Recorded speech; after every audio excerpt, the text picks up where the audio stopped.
So, welcome everyone to a very special podcast, a dialogue about Star Wars, because it's May the 4th, and I thought, who in the community is, who has knowledge about Star Wars? And I remembered, no one. Yes. I'm with, we're with Mr. Vortex, Mr. Tortois, Mr. Jamie from Powerpack, and Mr. Who's the face cam? Who's the face cam? Nobody. It's There's nobody. no one. There's absolutely no one. You've got a militia member. I'm being held hostage right now. It's true. Please let me Just go. in case you think no, it's not Sivo HD. I mean, Just don't say who it is. Leave it to mystery. Just don't say We're gonna who leave it it is. to We'll mystery. start that. Unless I'm literally gonna address you like halfway the episode and just forget totally about You know that. everything. That's fine. Anyway, so yeah, I have not prepared anything because I mean, when it comes to Star Wars, you don't have to prepare. You can just talk. I mean, I've prepared a couple things. If you just want to get started right away here, Battlefront 3 leaks. Oh yeah. Has anyone heard about them? Anyone heard about the Battlefront 3 leaks? I have not heard a single thing about Battlefront 3 leaks. So No, I basically, haven't.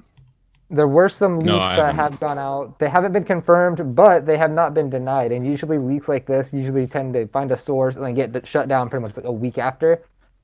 But from the looks of things, these leaks seem to be pretty interesting because of the fact that it's in the Frostbite engine, which is not exactly an open engine that anyone can use. So the art that was shown was an in-concept build of Coruscant. So, it's like an Whoa. in-progress thing of what Coruscant would look like. It's all like gray and stuff. There's no like textures on it because obviously it's early build. But some other leaks are saying that the center of the advertising is going to be Coruscant and Ahsoka. Kind of like how the Battlefront 2, the main focus of the promotional stuff was Maul and Naboo. Mm-hmm. So, people are saying that that's going to be the main centerpiece. But what would they do different in Battlefront 3? Because Battlefront 1 fully focused on the Empire. Battlefront 2, literally everything. But Everything. do you think Battlefront 3 will focus on the shows? Because of Ahsoka? It has. Yeah, Let's maybe. say- Yeah, it's probably gonna be Clone Wars there, isn't it? That would be cool. I feel like with Battlefront 3, they have to launch with everything that Battlefront 2 has. They can't do the same mistake that Battlefront 1 did, or Battlefront 2, sorry, where they basically just removed stuff from the first game and just added it back in. Like, oh, it's new content, guys. It's new content. You need to have everything that Battlefront 2 had, and then add upon that. So add Mandalorian stuff later. Add maybe Cal Kestis with Fallen Order stuff. Maybe add some Bad Batch stuff. Maybe add some like ARC Trooper skins or something for the Bad Batch characters. Just really get crazy with it. Yeah, definitely. That sounds good. Definitely. That sounds way better because the way Battlefront 2 launched was an absolute shambles. Like, it was just That's atrocious how the game launched. That's another thing. They're apparently going to be completely reworking the class system. Star cards are apparently going to be gone. It's going to be completely different. So Yeah, Nice. Yeah, no. Do you That's think it would be better. like Battlefield? that's probably what puts me off Battlefront the most. When you're like a new person, you hop into the game, you just come across like Darth Vader who has max cars. You're just gonna Yeah. get shat on every single time. It's just the worst feeling. That's another much problem easier with the against. star card system is just the fact that you get 3 cards to purple and you just don't want to use anything else. It's true. Yeah, It's so true. I mean, I only upgraded the other cards because I had so many points. I was like, bro, I need to That's spend exactly me. I got to level like 25 with characters, and then I'm just like, okay, well, time to move on to a different class. I obviously have like every single class at like 100 plus now, but that's just because I played the game so much. It's not because I actually genuinely wanted to level up certain cards. Like I'd get a build I'd actually use, and then I'd get like a meme build using like the fucking repulsor cannon on the specialist or something. Like I would never like weren't many special builds that they wanted you to make because there'd be stupid cards like, oh, melee kills give you bonus health. Like no one's going after melee kills. Like come on now. No, I've only used the improved shotgun thing, the thermal grenade, and what's the other one again? Toughen up. Yeah. I always do the heal thing. That's I'm not literally- gonna. I'm just gonna say straight up, Battlefront 3 needs to drop on more maps as well Well, yeah. because the map But yeah, rotation I of Battlefront 2 is one of the worst things I've ever Imagine, experienced. imagine in Exactly Battlefront what I was 3. saying. Imagine Battlefront 3 if they actually focus on like the shows. Imagine fighting on Umbara, because I don't know if wait, I don't know if everyone. They could- I don't Vortex. Have you seen the Clone Wars? Not fully. Not fully. Oh, you're You're gonna, haha, season 4. Season See. 4. Season 4. See, Codic. Season 4, boys. Season 4. See, the thing is, we started watching it in Discord, but then we stopped. We watched like 2 episodes. No, I'm down to rewatch the Clone Wars. But no, so Umbara, I'm not gonna tell you everything about it, but holy, imagine Umbara at Battlefront 3. Yeah, Imagine yeah. playing on that map. Yeah, that'd Oh. be sick. The name sounds sick. It's There's basically so many. it's the Vietnam. It's the Vietnam of Star Wars. Ooh. There's so many good planets want to to- explore in the Clone Wars that they could just do so much like with the design. Yeah. So Yeah. like that just era alone gives them so much like broad spectrum just to go and do like pretty much whatever because there's just so much variation. Imagine the underwater, the Battle of Mon Cali. Mon Cala, I mean. It's, I don't know if that's gonna be in the game. I'm gonna be I don't know honest. how That might they'd be be a able to little sick. too much. They would have Is to have it- like underwater mechanics and everything. That just make it Yeah. way more complex. But I- that would I- be sick. yeah. It will be sick. I don't Like, know how I so- forgot to mention this. But the leak also specified that apparently Starfighter Assault and Galactic Assault are being merged into one. So Finally! No, actually, now that you say that, it really makes it more unlikely for me because that's something that the community has been asking and begging for since Battlefront 2 2005 because they wanted that's what I'm saying. they wanted to ground and Yeah, space combat ground at to the same space. time. That's what they need to do though. If they want, It's what they like, need to do. If they don't do that, then they will not be advancing how they need to. It would probably be one of the biggest games, like scale wise. I'm not talking about like obviously who's gonna buy it and stuff. I don't think it's gonna be like some massive game that everyone like on Twitch is gonna have or anything. But if we're talking scale, the Frostbite engine can definitely handle it. It's not like it would break servers or anything. You can definitely go from ground to space because they were able to do it back in 2009 when Battlefront 3 was in alpha. Yeah. Before it was It canceled, also obviously. I remember something about Battlefield 6. Wasn't there like a rumor that they're gonna increase the player Yeah. limit? Yeah, Battlefield 6, yeah. Yeah, and Yeah. remember, they used the same engine for Battlefront. Yeah, exactly. That's what I'm saying. So yeah, that makes sense with because if you have 40 people or 60 people, ground to space it's not gonna be possible. But if you have 80, Maybe 80, that's 40 why v they're 40. swapping engine then. but they're staying on the same engine, right? Yeah, I don't think Frostbite needs to be updated. I think it's a No. great engine still. Oh. It's a very good engine.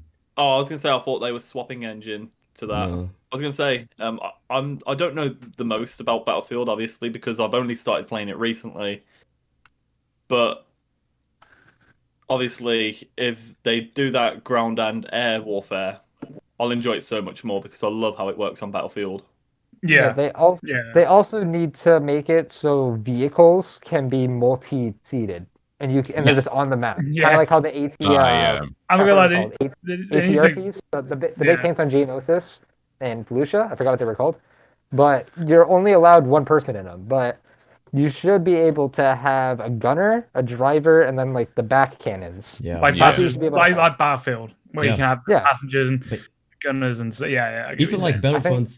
Battlefront 2 2005. Remember the gunship? You could have like 8 people in Yeah. it and just transport Yeah. them. Nope. Oh, No, we've oh. lost a man. Oh, it's Omega. nah. Omega. I don't know. Oh what that was no, about. they now know It his ra- identity. it randomly disconnected. I have no clue what happened there. Well, now they know who you are. Oh no, but yeah. Oh no. Oh, no. Anyway. But anyway. Oh, whatever.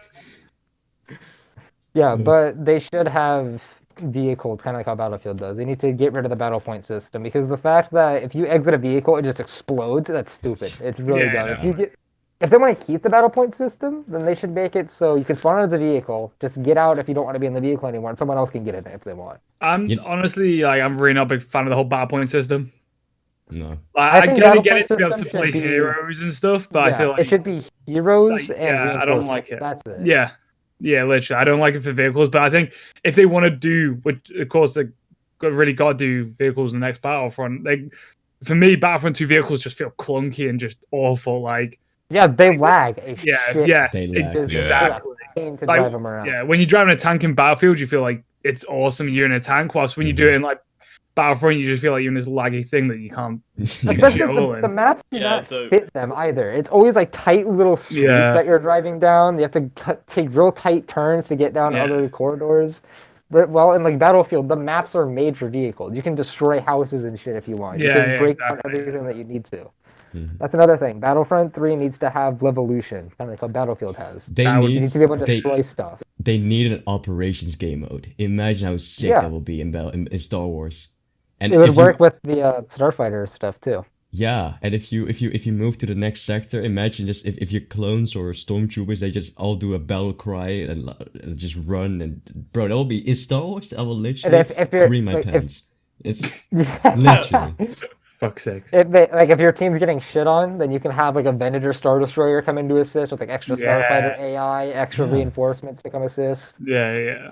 You can maybe like if you're like top of the leaderboard or something, kind of like how Battlefield 5, you can call in like airstrikes and stuff. Maybe you can get the Venator to call in. Yeah, it's if you're the squad leader. Yeah.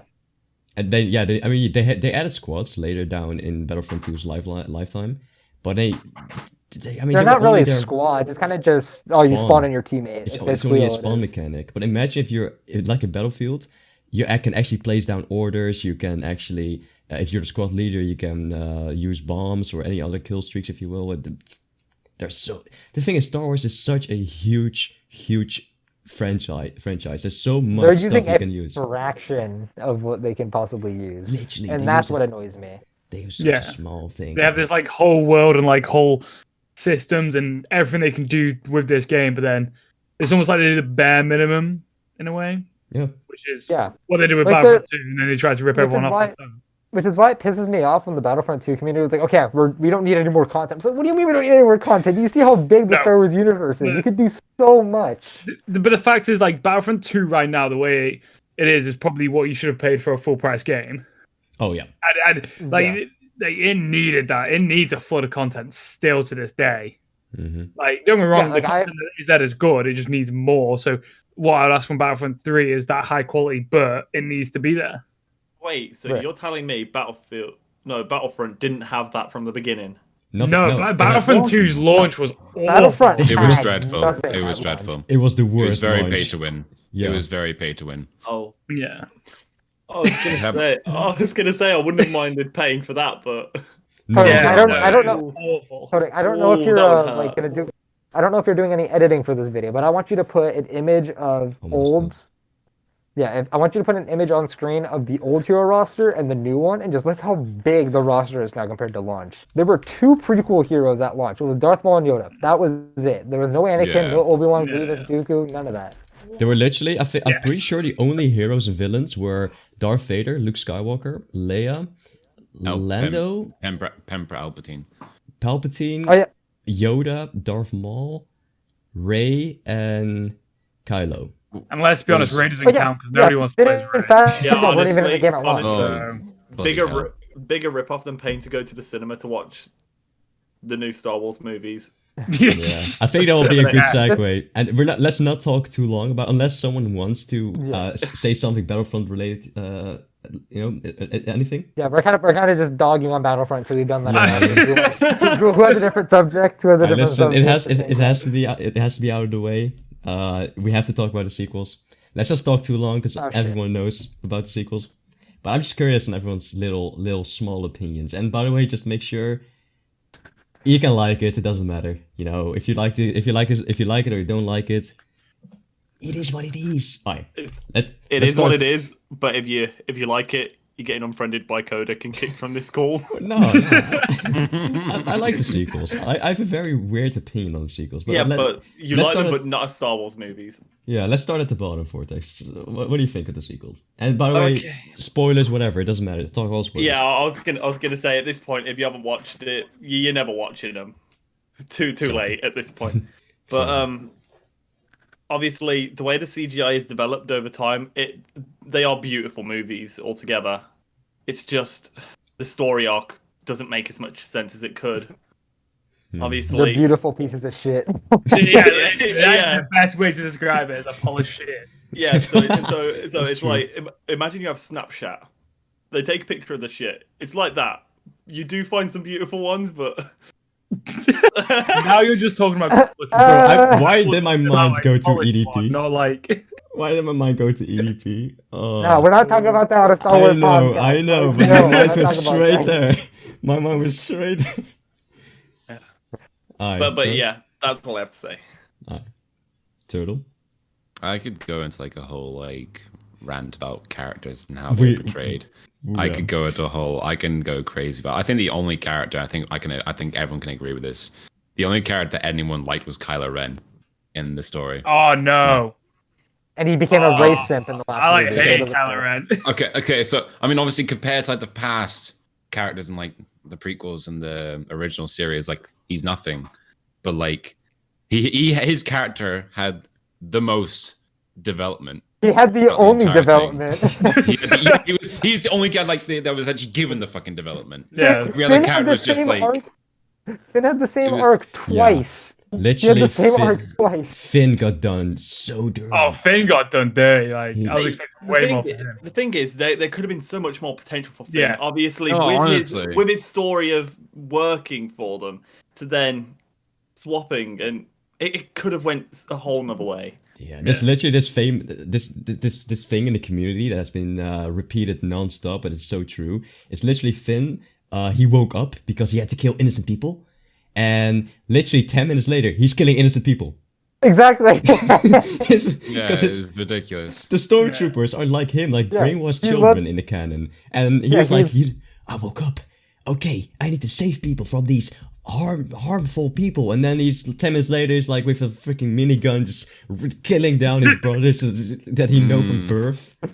He's just going with every single kill he gets. Like, the problem that I have with him the most, the problem that I have with him the most is the fact that he had the same arc twice, like I mentioned earlier. In the first movie, he learns that he needs to find the right thing to fight for. In the second movie, he fights, or he looks for the right thing to fight for again. Yeah. In the first movie, he realizes, oh man, the First Order's bad. In the second movie, he's, hurting or making children as slaves is bad. Hurting animals is bad. Capitalism is bad. I would have liked. I would have liked the thing with. I would have liked the thing with like Finn, like, because he was trained by them, right? I would like a moment where like all of a sudden, just by like habit, he just starts going back to his old stormtrooper ways. Like, there's like a little arc from him just trying to get out of that old habit of being a stormtrooper. I think that would have been quite cool. Yeah, like that would have been quite like he's just behind. Like, so he's going back and then he's trying to get out. But like that would have been a better arc than, oh, bad, I must do good. Do good things. Yeah, I feel like Finn and Phasma could have had such a better rivalry rather than Finn good Phasma. No, honestly. Like that, You can see everyone's face when you said Phasma. Yeah. Chrome Stormtrooper, everyone lost their wasted. fucking mind. Yeah. Oh my god, big bad. This person be here till the end of the trilogy. Gets killed off the most She got ridiculous twice. way. Bro, she literally got twice. she had a 2 minutes. No, not even. In the first movie, she didn't have a fight scene. She was like, yo, I give up. Second movie, she's like, yeah, okay, I'll put on a fight. Boom, boom, knocked out. Boom, dead. And get blown up by a Star Destroyer and done. Yeah. She could have been like the Darth Vader to Finn, where like she tries to get Finn's like, dark side out, tries to get him to like become a stormtrooper or try and make him shoot like an ally or whatever. Like that would have been good. That would have been great. But no, it's I had so much potential for like every character had potential. Every character. Like, but I think, when I saw apart from Rey, she was done from the start. she was done for fun. Honestly, I liked her in the beginning though. She literally the first half of The Force Awakens, she was a sick character. It was up until she learned about the Force. That's where her character went downhill. Finn should have been the Jedi. 100%. Finn should. Okay, the thing with Finn is, in my opinion, he should not be comic relief.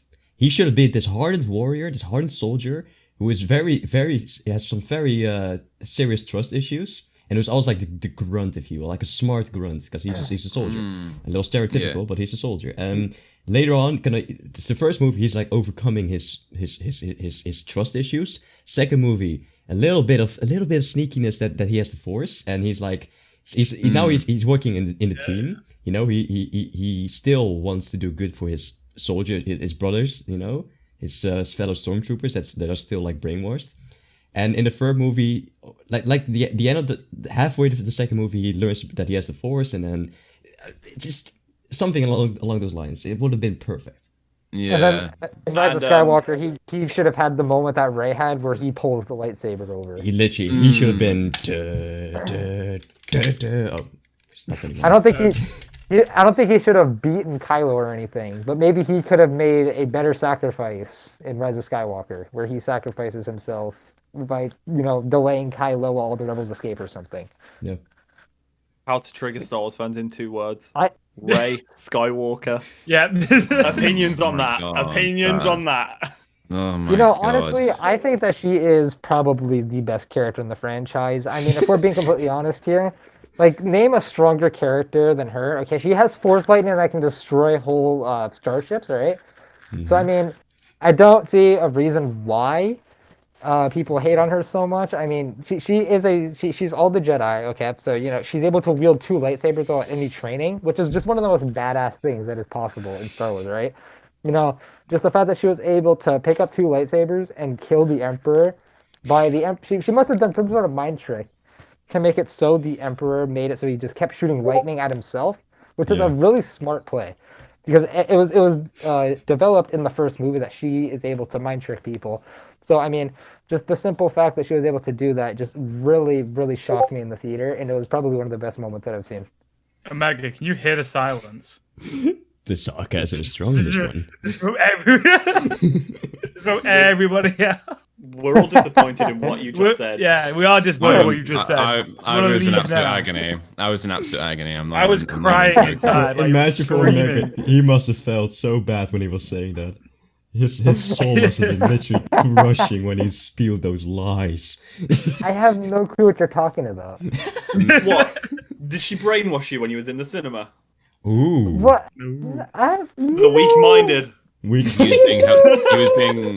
was being held captive by the Mary Sues of movies. Oh my God. Captain Kennedy held me at gunpoint. That's what was happening. I had to fulfill my contract. You can leave now, guys. I said what you wanted me to say. You can leave now. Hey, speaking of Kathleen Kennedy and the whole new direction Star Wars is taking, so you know that they tried the movies, flopped. They tried the spin-offs, which I really liked personally. I like the spin-offs. Spin-offs are insane. But the thing is, people, I don't know if people, I know Disney for sure realized this, but people, like some fans don't even have a clue why Solo flopped. It's not because the movie Solo, because the Solo it was cool. I mean, of course, in the movie itself, it's weird that Solo, in like a span of 2 years, he literally did every major thing that has been hyped up in the original trilogy, like the Castle Run, how he met Chewie, how he got those dices. Normally that will be happening like a span of 10 years, but it all happened in one movie, like always big events. But if you just put that aside, it's a very good movie, but it flopped Solo because was a fun movie. Yeah, but it came out after episode 8 when everyone was so disappointed. That's why it flopped. But anyway, you had the spin-offs, which were in Disney's eyes a flop because of Solo, and now they were going a new direction. It's TV shows. And what do you guys think? A good direction?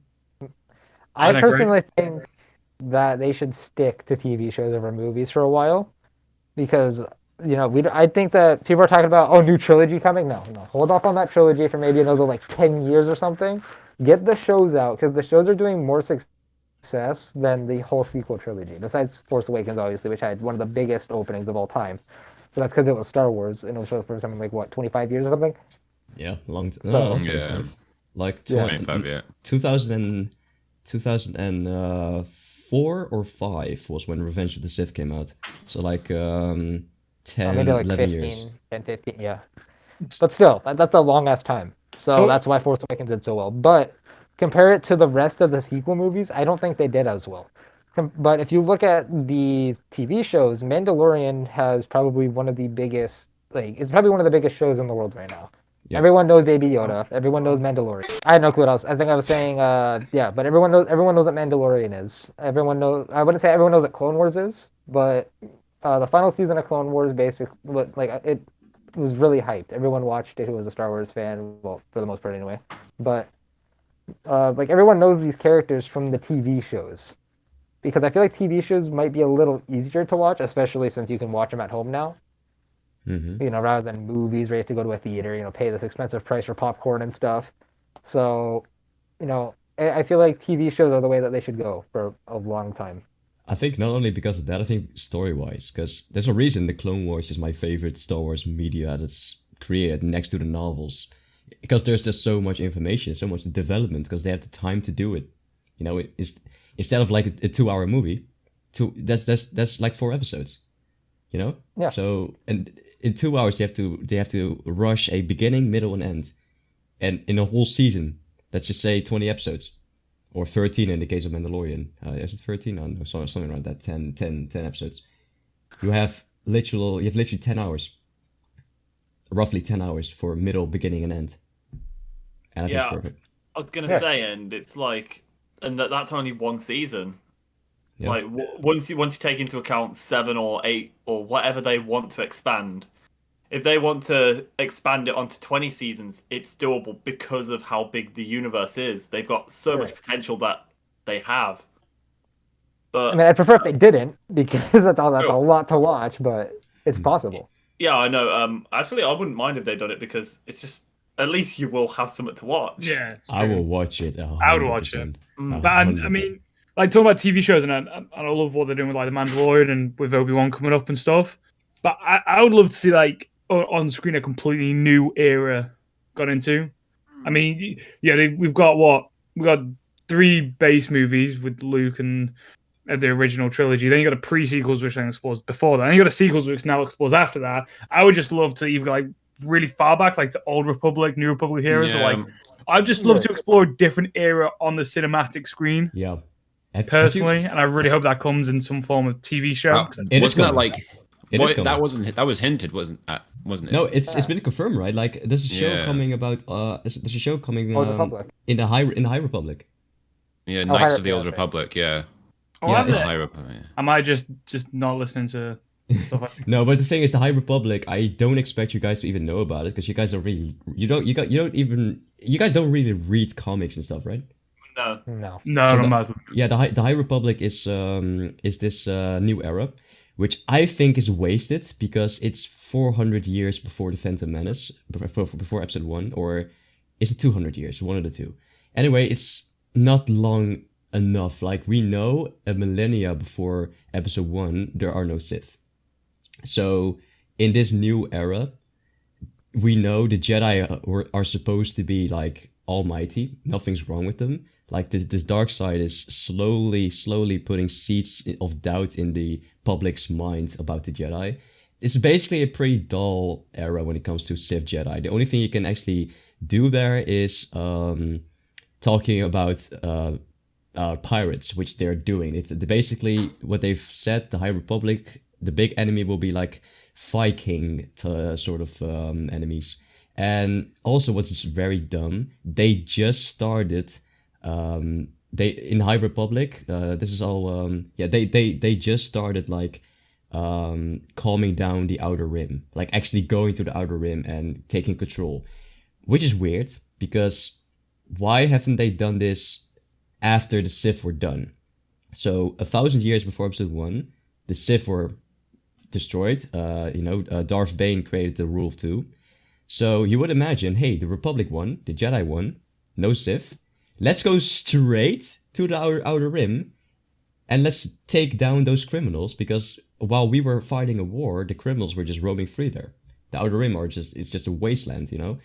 But instead, because of the High Republic taking place 200 to 400 years before Episode 1, it means there's like 600 years where the Jedi and Republic was like, Outer Rim what? Why should we go there?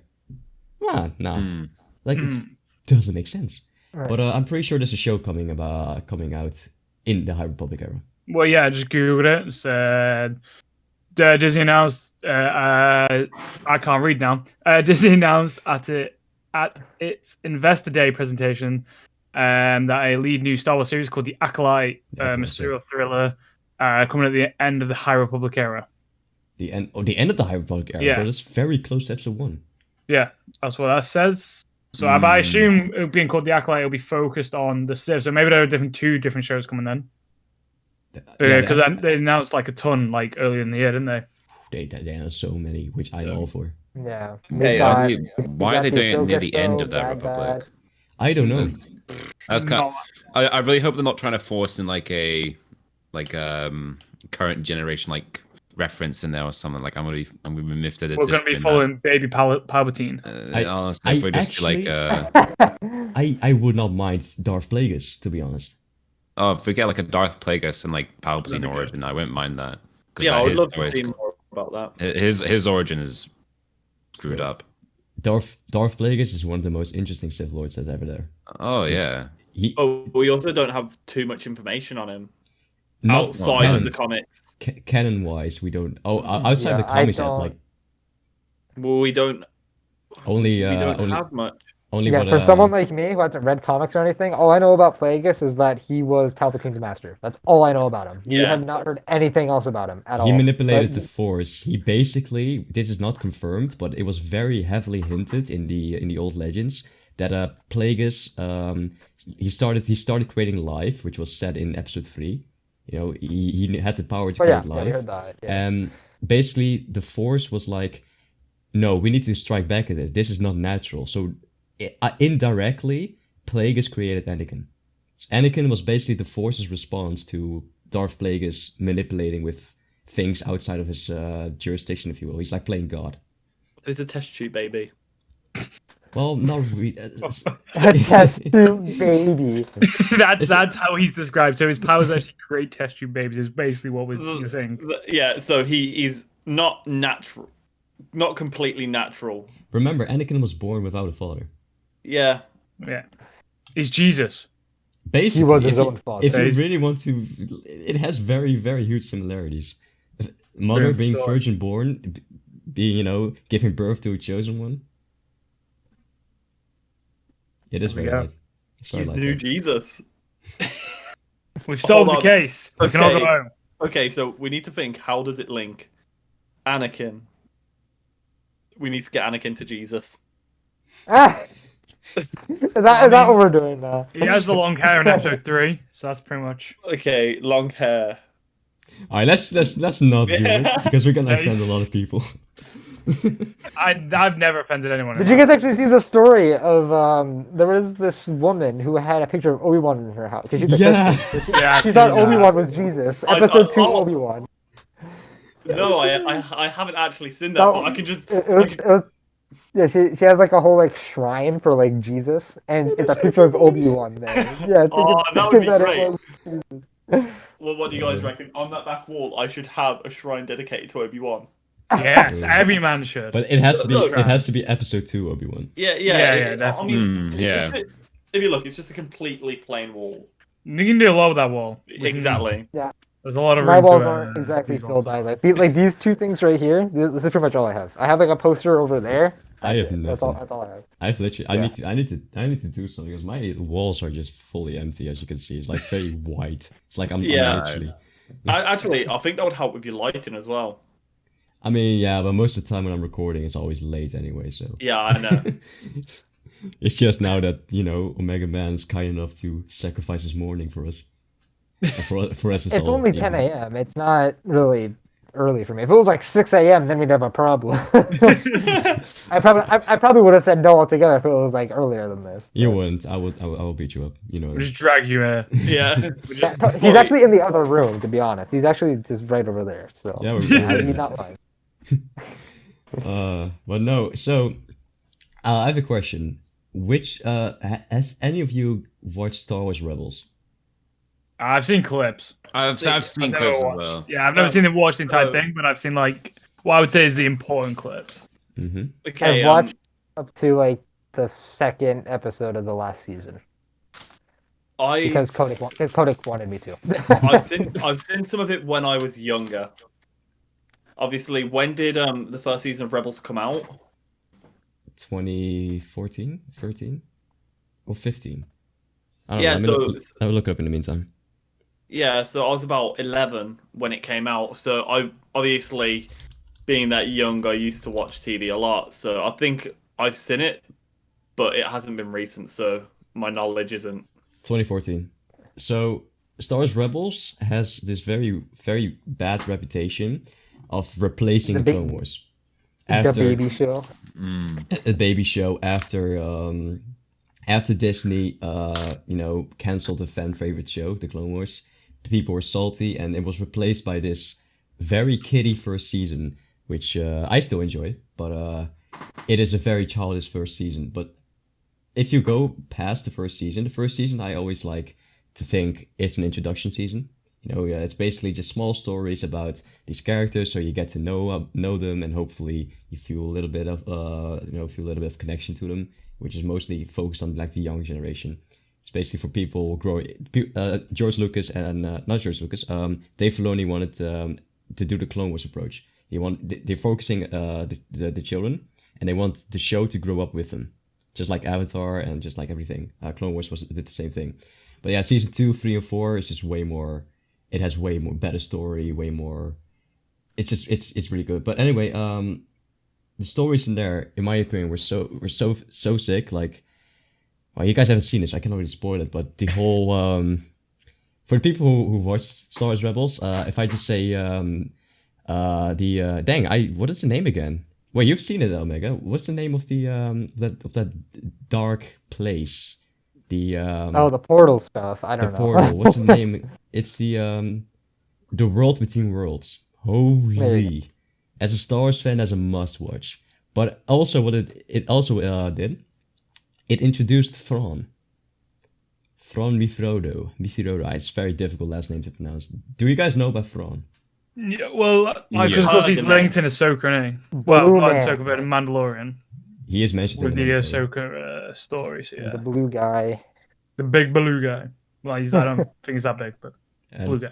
Turtle and Adam, you know him? Fred would call him a big Thorn, yeah. I remember him. I remember that guy being spoken a lot about on the internet, and like I've seen like videos where they've said like they've literally done like 50-minute discussions about why he's such a good like villain and such. He's my favorite Star Wars character. And you, Vortex?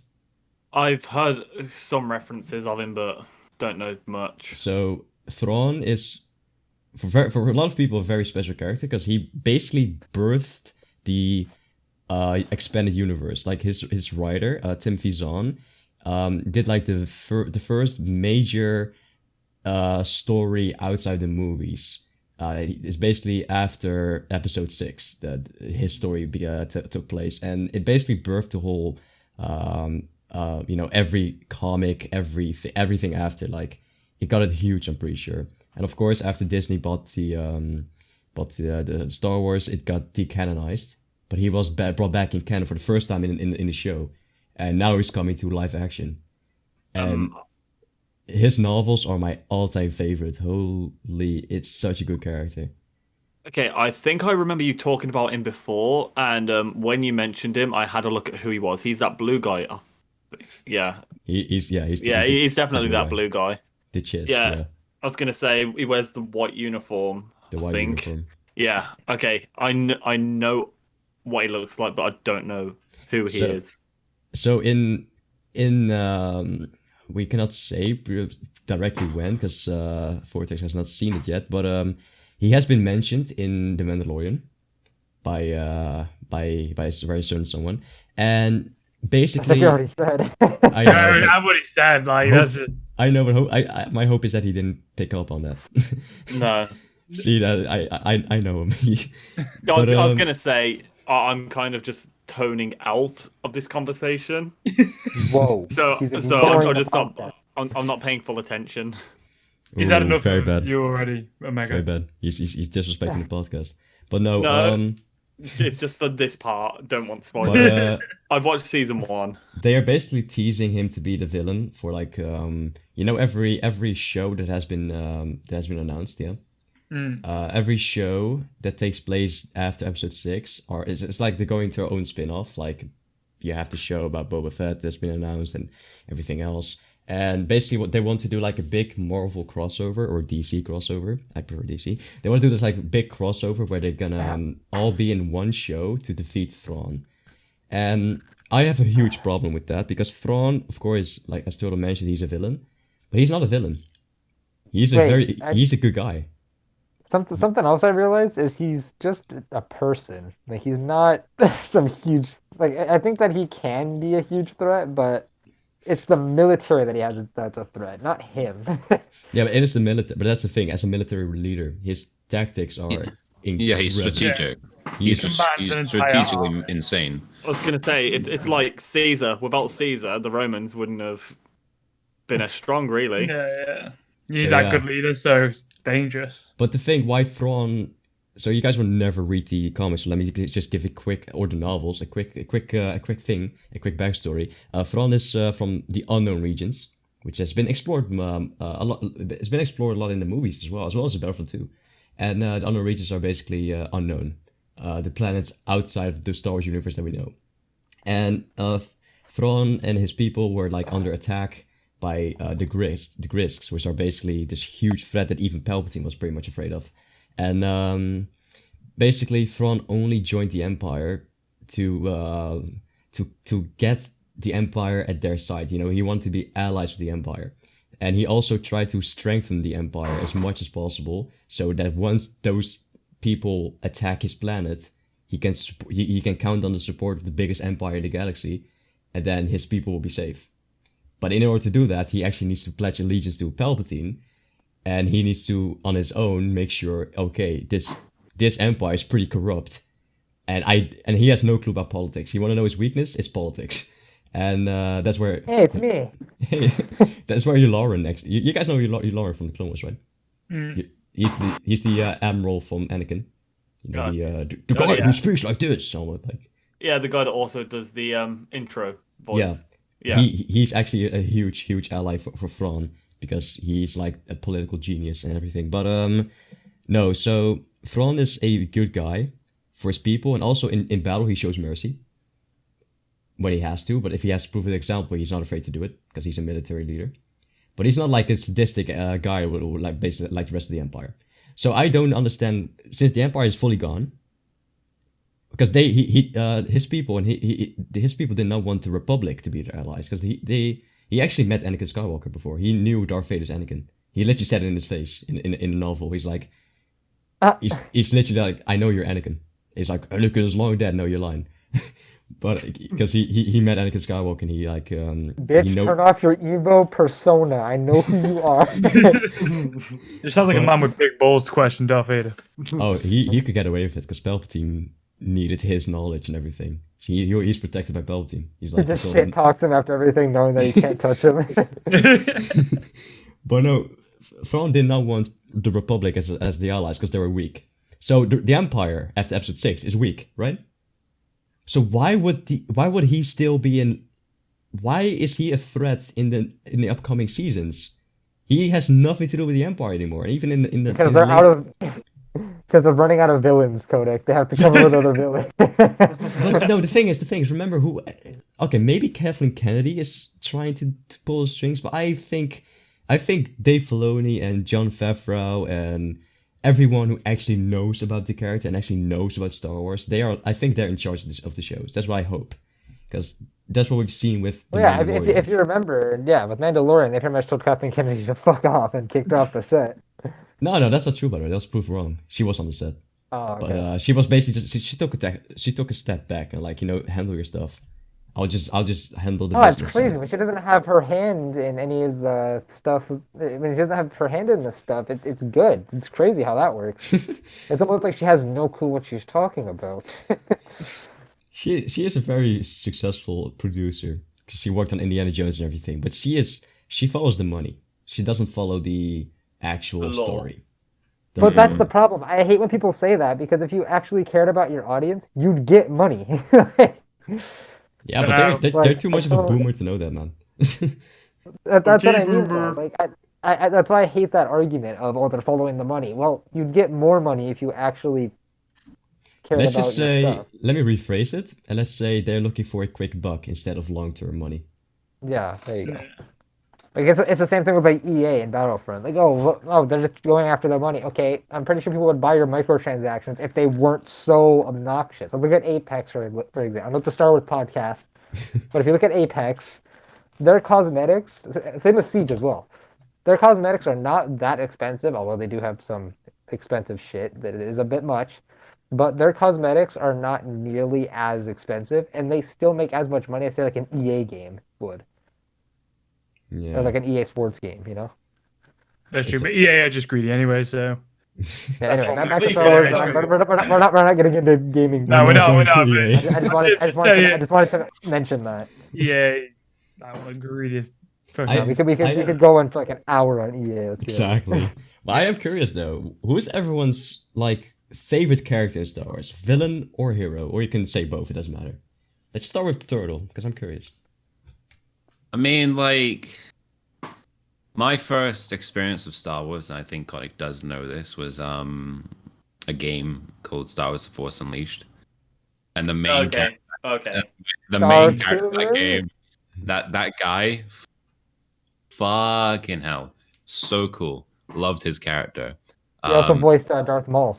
And Yeah, he voiced in that game. He voiced Palpatine. Yeah. As well as the main character. It's mad. It's insane. He does so powerful though. But he's broken. He's so unbelievably broken. It's ridiculous. Like you put him in with Vader, Vader's dead. I would actually love to see like a series of him. Like that would be amazing. I feel like if they actually were being consistent with Starkiller's powers, I feel like Vader would have died way too fucking quick. Like I don't think Vader actually would have stood a chance, to be honest. Vader was very. They made him overpowered. Isn't Vader like he was beaten? He was literally beaten by Starkiller. Yeah, he was beaten. Yeah, but I'm saying that he could have killed him in the first. I think he could have killed him in the first game if he actually wanted to. If you but Palpatine was like no.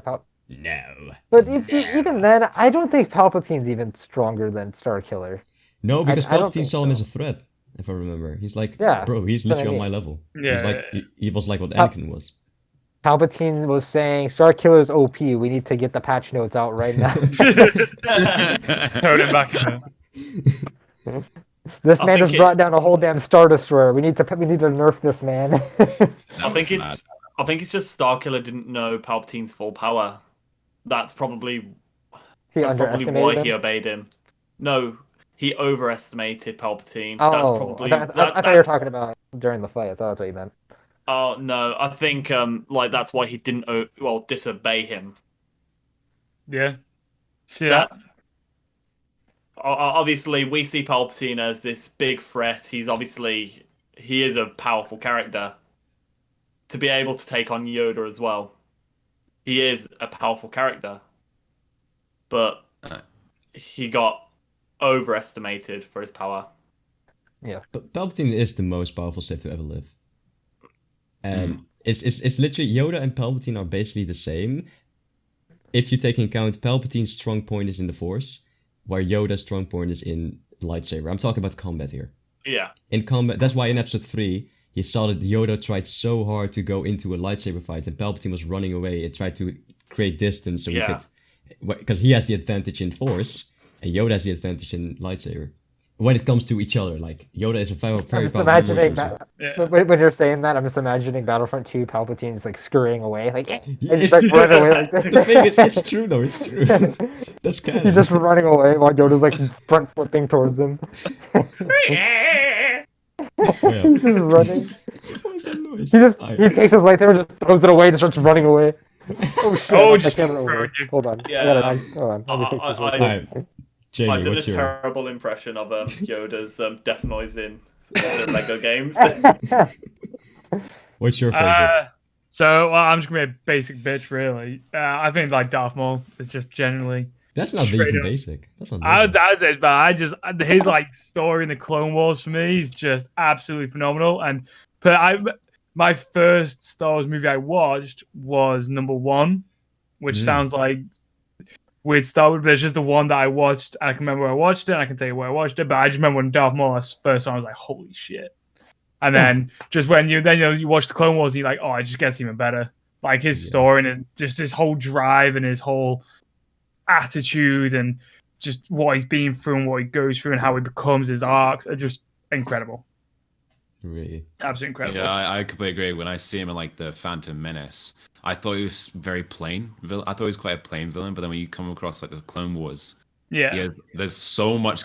Like the I don't know. Wait, when is his like send off? When is that? Like when is that? I don't know. I don't know. Star Wars Rebels. It's Star Wars Rebels.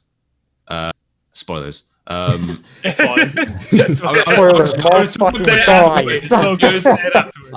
I was trying to put it away where it would like be like, how am I gonna put this? But like that bit there, I was like, shit. That I feel You feel like sad. I feel like true emotion. Yeah. From him It's there. okay. It's probably going to be a while before I watch it because I've still got Clone Wars to watch. I've still got You'll probably forget it, but until by the time you get to that point. Yeah, but that bit there is like it hit hard. I was like, oh, shit. That's a mode because you almost feel like he's been on this big journey, and all this has led to is that one moment. Yeah, Even that one moment in his last thing, he couldn't even do that without ruining it too much. So it's almost like he's just constantly just like getting punched in the face. Yeah, because everything he tries to do just backfires. Yeah, everything just gets thrown in his face. And even I feel sorry for the guy. Even the episode that was cut because Disney got cancelled. I mean, Clone Wars got cancelled first, but they turned the story into a comic. Because if you remember, after like his encounter with Palpatine, you thought, okay, he's gonna be killed. But then in the last season, he was all of a sudden there. It's because that's the one thing that confused the hell out of me. I'm just like, wasn't he being held captive by Palpatine? He's like, all right, I'm trying to rule Mandalore now, guys. that's because 5 years before they knew they could, redo the season finale, they basically already put out that story as a comic. So what happened is he got captured by Palpatine, and Palpatine used him as bait because his mother is Mother Talzin, the witch. Yeah. And Palpatine saw Mother Talzin as a big threat, which rightfully so. And basically, he let Darth Maul, as a bait, so that the Mandalorians would save him. They broke him out. Then Dooku followed him. They went on a whole war thing. Dooku got captured. Grievous got captured by Darth Maul. Darth Maul captured both apprentices of Palpatine, by the way. And then Palpatine himself had to come. Dooku almost switched sides, but he was He wanted to switch sides first, but then his body got taken over by Mother Talzin. He possessed him. Grievous escaped, and eventually Palpatine came, and Palpatine and Dooku killed Mother Talzin. So in front of Darth Maul. So Darth Maul saw his mother die in front of him. Damn. And then he escaped. But just to make it worse for more. Just to make it worse. Just to add that little cherry on the top. Palpatine was happy because he took out a rifle and he was like, Darth Maul, he's not a threat to me. Yeah. Let's just continue with our massive guy with horns and a double lightsaber. All right. Honestly, I just love the scene where the doors open, he's standing there, and then all of a sudden, Joel the Fate starts playing. Such a bad scene. Yeah, it's so good. I think that music just made it so much better, though. It was perfect. But I think Star Wars has always been amazing. He's a man. John Williams is just a master with music. He's gonna do kind of like it's kind of like the Doom games. Like you can't have the games without the music. Without the music, they go hand in hand. Yeah, I know this is not Star Wars, but it's close because George Lucas also had a part in this, and also Steven Spielberg and everything. But in the new Indiana Jones movie, John Williams is gonna do the music again. Wait, they're bringing out a fifth Indiana Jones movie? Hey, yep. What? Yes, I need to watch it. Oh, geez. I love Old Man Harrison. Movies. They're so good. Oh, but no. Harrison Ford is like 80 now or something. I know. It's mad. I have no clue what they. Nah, just stop it. Makes fun of him. That'll be alright. I just hope that. 78.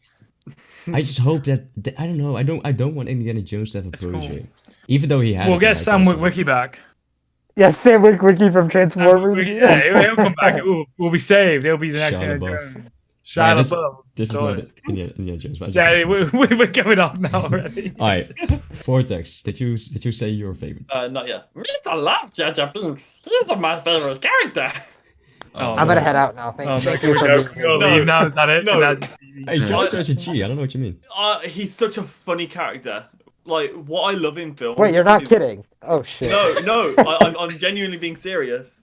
It's like, granted, he could have had a better story arc, but just as a character, I think he's a silly character, which kind of relates to me as a person. That's why I think. Yeah. I think Jar Jar Binks overall, I genuinely think he is overhated. Yeah, he was hated on, and then he just started growing and growing, and everyone just starts overhating him. I just think he's a bad character, but people rail on him. Okay, I have a question. Why do you think he's a bad character? Because all he is just comic relief. He had no point of being there. He's like the same thing with like how Finn was in the sequels. He's just there. Like he has no reason to be there other than just, I'm gonna make a joke. I'm gonna sound funny. That's all he did. I have one point to counter because I do sort of agree, but if you remember, it was Jar Jar who gave Palpatine emergency powers because he was very easily manipulated.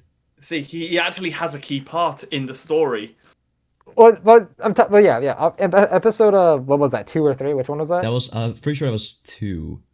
Yeah, when Or he 3. notice how he was hardly in that one. No, it was 2. It was 2. Batman left. Yeah, when he was hardly in it, he was fine. Like he was just an easily manipulated like governor. That's fine. But in episode 1, he was in it way too much. Yeah. Like he was one of the main characters when he did not need to be. I mean, at the same time, it was also his home planet, and he helped with the Gungans. He got the Gungans to help as well. Yeah. Also, he got the Gungans to help. He had a wacky but effective way in battle, although it was all accidents. Oh no! That scene. Jar Jar's the Sith confirmed. Bro, that would have been sick if he was. Yeah. If they actually went for the Darth. Darth Jar Jar. I would have actually loved his character so much more because I would have been like, so that's why he's acting so stupid. He's trying to manipulate everyone, and he's actually like some powerful Sith or something. That would have been so much more. I mean, yeah. Or if he accidentally had force powers and he doesn't even know about it. Yeah, just straight up. He just fucking force chokes Maul. He's like, oh god, he like, goes like this and just starts choking the shit out of him. Honestly, you can just imagine him sitting in a chair, turning around. You should not understand the power of the dark side. Me shall show you the true power. Yo, zo'n glitter. Yeah. Oh my. Even though we're not live. Yeah, that kind of, like a scene where like they're just talking. They're like, "Oh, there's a traitor among you," and it's like they're just talking, and then all of a sudden, a lightsaber goes through someone, and then just Jar Jar's just standing behind them, and it's like, "Oh, he's just been the reveal of him being the traitor." That would have been pretty. That will rival the "I am your father" line, I think. Yeah, nothing said, just lightsaber through the back, and Jar Jar's just standing there with a lightsaber in hand. That would have been like, what? Yeah. Huge plot twist. Adam, can you do an evil laugh in Jar Jar's voice? Oh, go on. Oh god. Oh no. I've never tried. On the edge of my damn seat. Yeah, exactly. Pressure's on. I'm trying to think how it would go. I think it would sound more like a witch's cackle with like the style of his voice. Something like that. I can... You sound no understand. No. No, it don't work. It doesn't work. Man. I reckon you would do a very good like Stitch voice. Stitch from Lilo. Sure, yeah. Lilo Stitch. Oh god, you would do like a really good one there. Hannah means family, and family means no one gets left behind. Oh my god, that's amazing. That's insane. He sounds like what it would be amazing. like if Lilo and Stitch had a live action version. Like how Disney's doing like all this live action shit. That's what it sounds like. It's gonna happen. It's gonna happen though. It's gonna happen. There's gonna be a Lilo and Stitch one. It's gonna happen. Like No, please. Hey, don't. if you need a new voice actor for Stitch, hit me up. there we go. There we go. Sorted. Anyway, Absolutely sorted. I just want to like. I just want to take back a few of the characters I've said. So, like, I know I said, was it Gillian? But actually, I think obviously my other pick would be Obi-Wan because I love his character so much. I love his character. He's absolutely. so good. Obi-Wan's just so easy to like. Like you can't not like Obi-Wan. Yeah, it's like in the original movie, like I didn't mind him, but when I saw his Clone Wars and the prequels version, I fell in love with his character instantly. He's very good going from serious to comedic. And, that's something that's hard to do. That's something that's very hard to do. He knows when he needs to be serious. Mm-hmm. Yeah. It's very difficult to do that in acting and just as a character. Do you want to know something funny? When I was like 5 years old and I first started watching Star Wars, I remember that I didn't even think that Obi-Wan from Episode 1 was even Obi-Wan. Because my brain didn't process names. Yeah, because he didn't have the beard or anything. I'm just like, wait, so who's this guy in Episode 1? Who's this? This is just a random ass character. I also got a little bit confused, yeah. But it's because they are truly different characters. Because that's an inexperienced Padawan, and I read the Master and Apprentice book, came out like a few years ago. That's basically when Qui-Gon Jinn learned about the Chosen One prophecy, and when basically it basically just shows Qui-Gon Jinn and Obi-Wan going to do a mission, and you also saw, by the way, a little flashbacks on Count Dooku and Qui-Gon together, because the books mostly focus on Qui-Gon.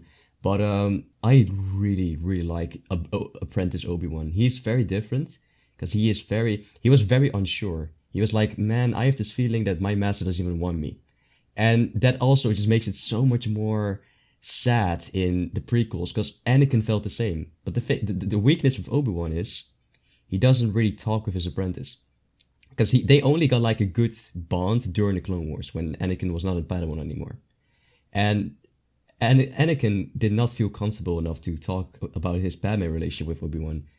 Just imagine, by the way, if it's Qui-Gon, he would have told Qui-Gon in an instant. Yeah. Qui-Gon would have tried to help. Qui-Gon, he wasn't as strict with the rules, so I don't think he would have minded that situation. Because he had to say, he had a lover. Yeah, exactly. But he had Qui-Gon, when Mace Windu said, no, you're not training Anakin, I was like, all right, so I'm just going to train him on my own then. All right, that's fine. Yeah. But hey, the thing with Obi-Wan is he's a very good character, because he really tries to balance being a good friend and mentor to Anakin, because he turned a blind eye. He knew about Padme and Anakin. Yeah. But he turned a blind eye from, listen, I trust in my apprentice. He's not going to turn bad or anything, and he's my good friend. That didn't age well.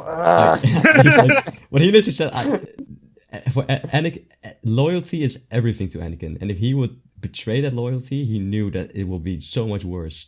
But he also wanted to be a good Jedi and follow the rules, because even when he was an apprentice, he really could not really relate to Qui-Gon at all, because he was by the book and Qui-Gon wasn't. Yeah. I think he learned to bend the rules a little bit, like very little, not enough. But he knew. Yeah. Yeah. So he obviously learned to bend the rules a little bit. Obviously, because of Anakin, I think if Anakin and Obi-Wan would have had a close connection, Obi-Wan would have been a bit more lenient about the rules. I think so. That's mostly during the Clone Wars where they built up this brotherly bond. Yeah. Yeah, because isn't that when Obi-Wan starts to bend the rules a little more, I think, from some clips I've seen. Yeah, he's like what I'm pretty sure Turtle you said that. It's like he knows exactly when to, when to change it up. When can he be more lenient to the rules? When do you have to be strict? And also when can he be funny? Talk with all banter, but also when is he serious? Yeah. There's not many characters that are like that, really. I think he's unique in that perspective. And, I like that about him. Who is next? Sorry, I completely interrupted with the Obi-Wan topic. No. Who is next? Did you say Omega? Yeah, I think it's Omega. No. Go for it. Well, thanks to the TV shows, my new favorite character is this man right here, the Mandalorian. But if we're not going to be talking about characters that aren't in the TV shows, we're going to be talking about characters that are before that era. I'd have to say Jango. Jango, that's also. Oh yeah, Jango is bad. I like Jango more than Boba back in the day. Right now, I'm like 50-50. I personally I don't know too much about him. I just think he looks cool. He's cooler than Boba Fett. He dual wields pistols rather than using a rifle like a peasant. But I think half the thing that is cool about him is the mystery around him. Yeah. Definitely when you see him on screen. I have looked into him a bit more, and I've looked into his backstory. He killed like 10 Jedi during the war. Way more. Yeah. But have you? I don't know if you guys seen the video that I made like a few months ago? Yeah, I watched that. Of course I watched that video. I don't know if anyone else watched it. It's actually my first actual lore-based Star Wars video that I made, and I want to do more. But they made Django's Legends story canon. So Django is just like the Mandalorian. He's a foundling, and he was a Mandalorian, and he fought in the Mandalorian Civil War that was also mentioned in the Clone Wars TV show. He was. My theory is that he's not part of Satine's thing because they're pacifists, and Django is the opposite.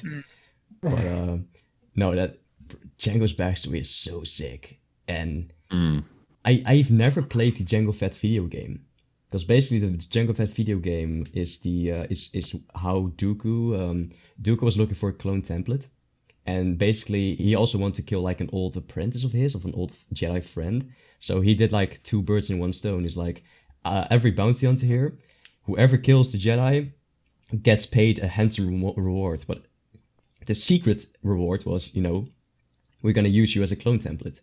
And I've wanted to play that game, but I heard that it plays like shit. So